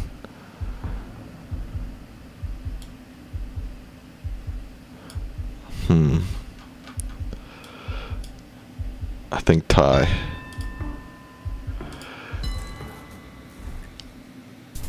Damn! How'd they get that close? Oh, Edgelord also helped a lot. Thank you to Edgelord and thank you to Wanderer for unlocking our club. The Cooks.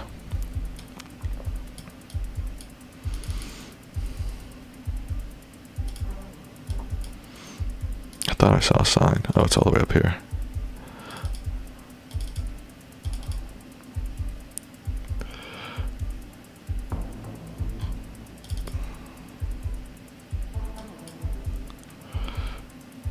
Still by Quirky. I don't... Huh.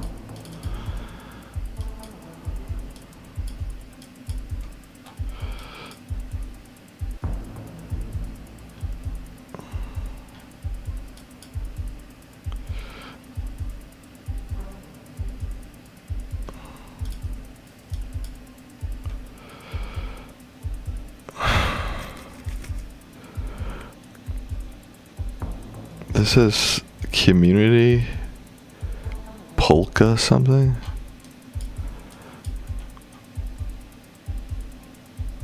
I have no idea where we are.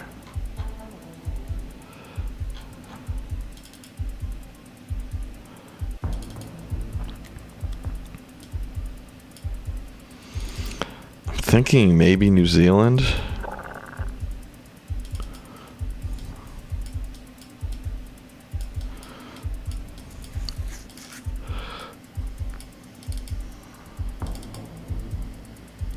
Some of those signs didn't look like they were in English.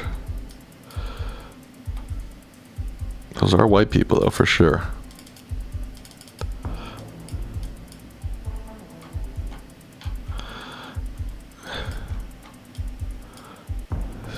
still by. What language is this?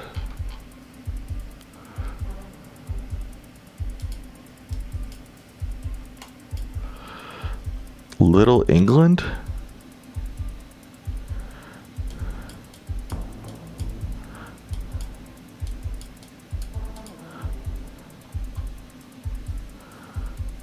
Dude, this is the most confusing. Oh, it's South Africa? I think it says .co.za, which I think is South Africa. That's mad confusing. It seems like it's near Cape Town. Oh, they're really trying to find it, huh?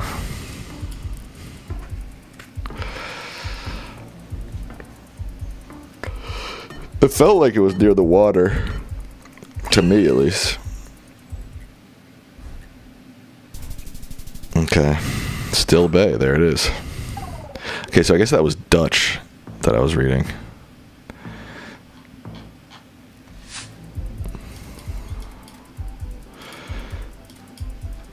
I was about to go some, like, island off the coast of New Zealand. To be honest. Good thing I didn't.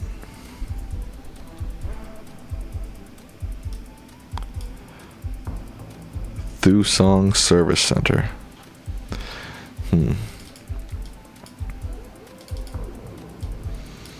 I think this is Africa.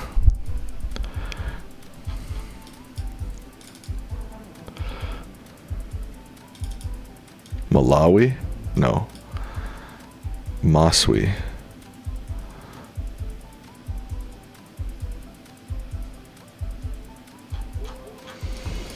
Could be Malawi, I guess. It's pretty cool, little rock formations.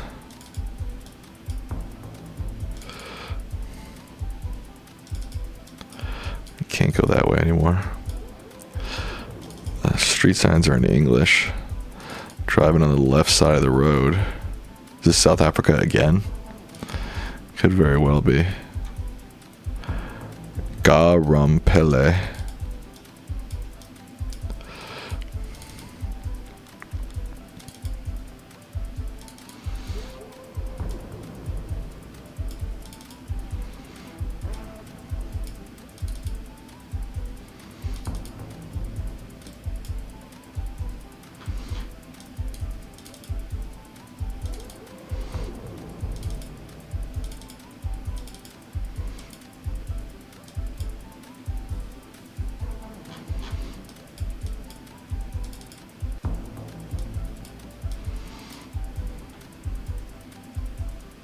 I think it is South Africa. I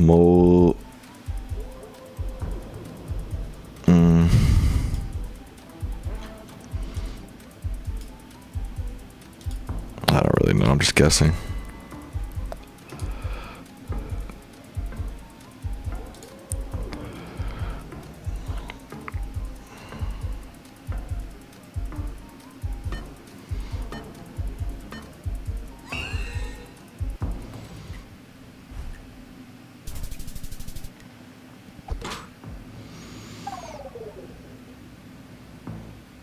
Hello, Cynthia.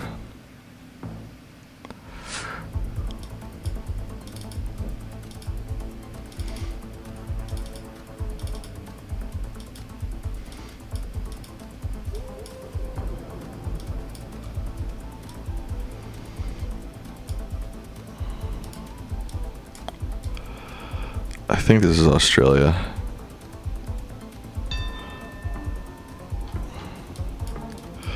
Where in Australia? I have no idea.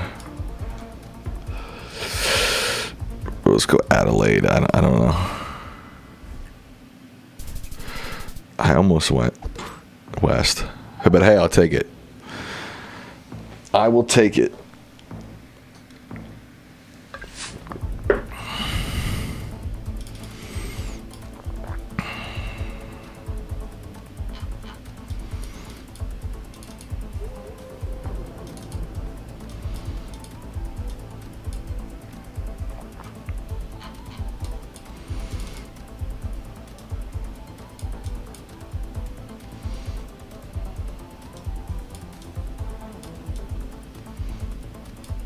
Those are cool murals.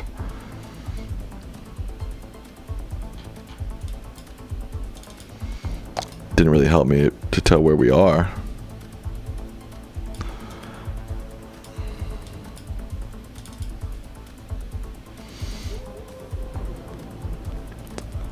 We're in Marcella, apparently. I don't think this fire engine is working anymore. I wouldn't use it to put out a fire. That's just me.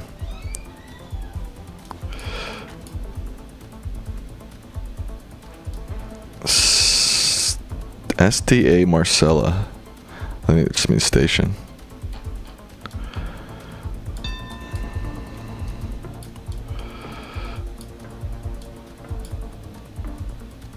I don't have any idea where we are. I have no idea. Oh no, that's rough. Oh, I'm still hanging on by a thread.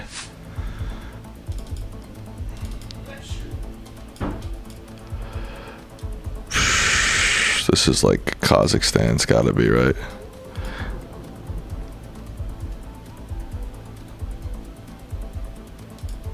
Who the hell knows? They're thinking the same thing.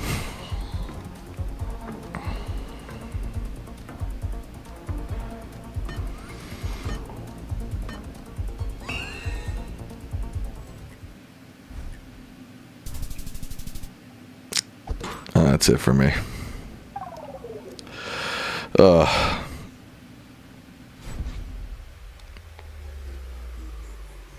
Darn.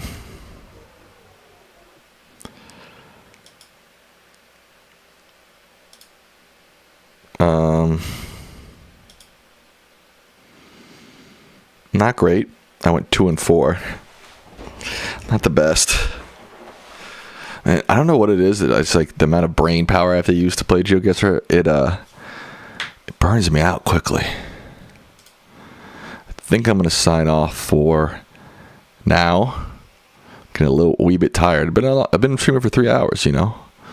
Don't ever say I didn't stream for 3 hours on November 21st, 2025. No one can take that from me now.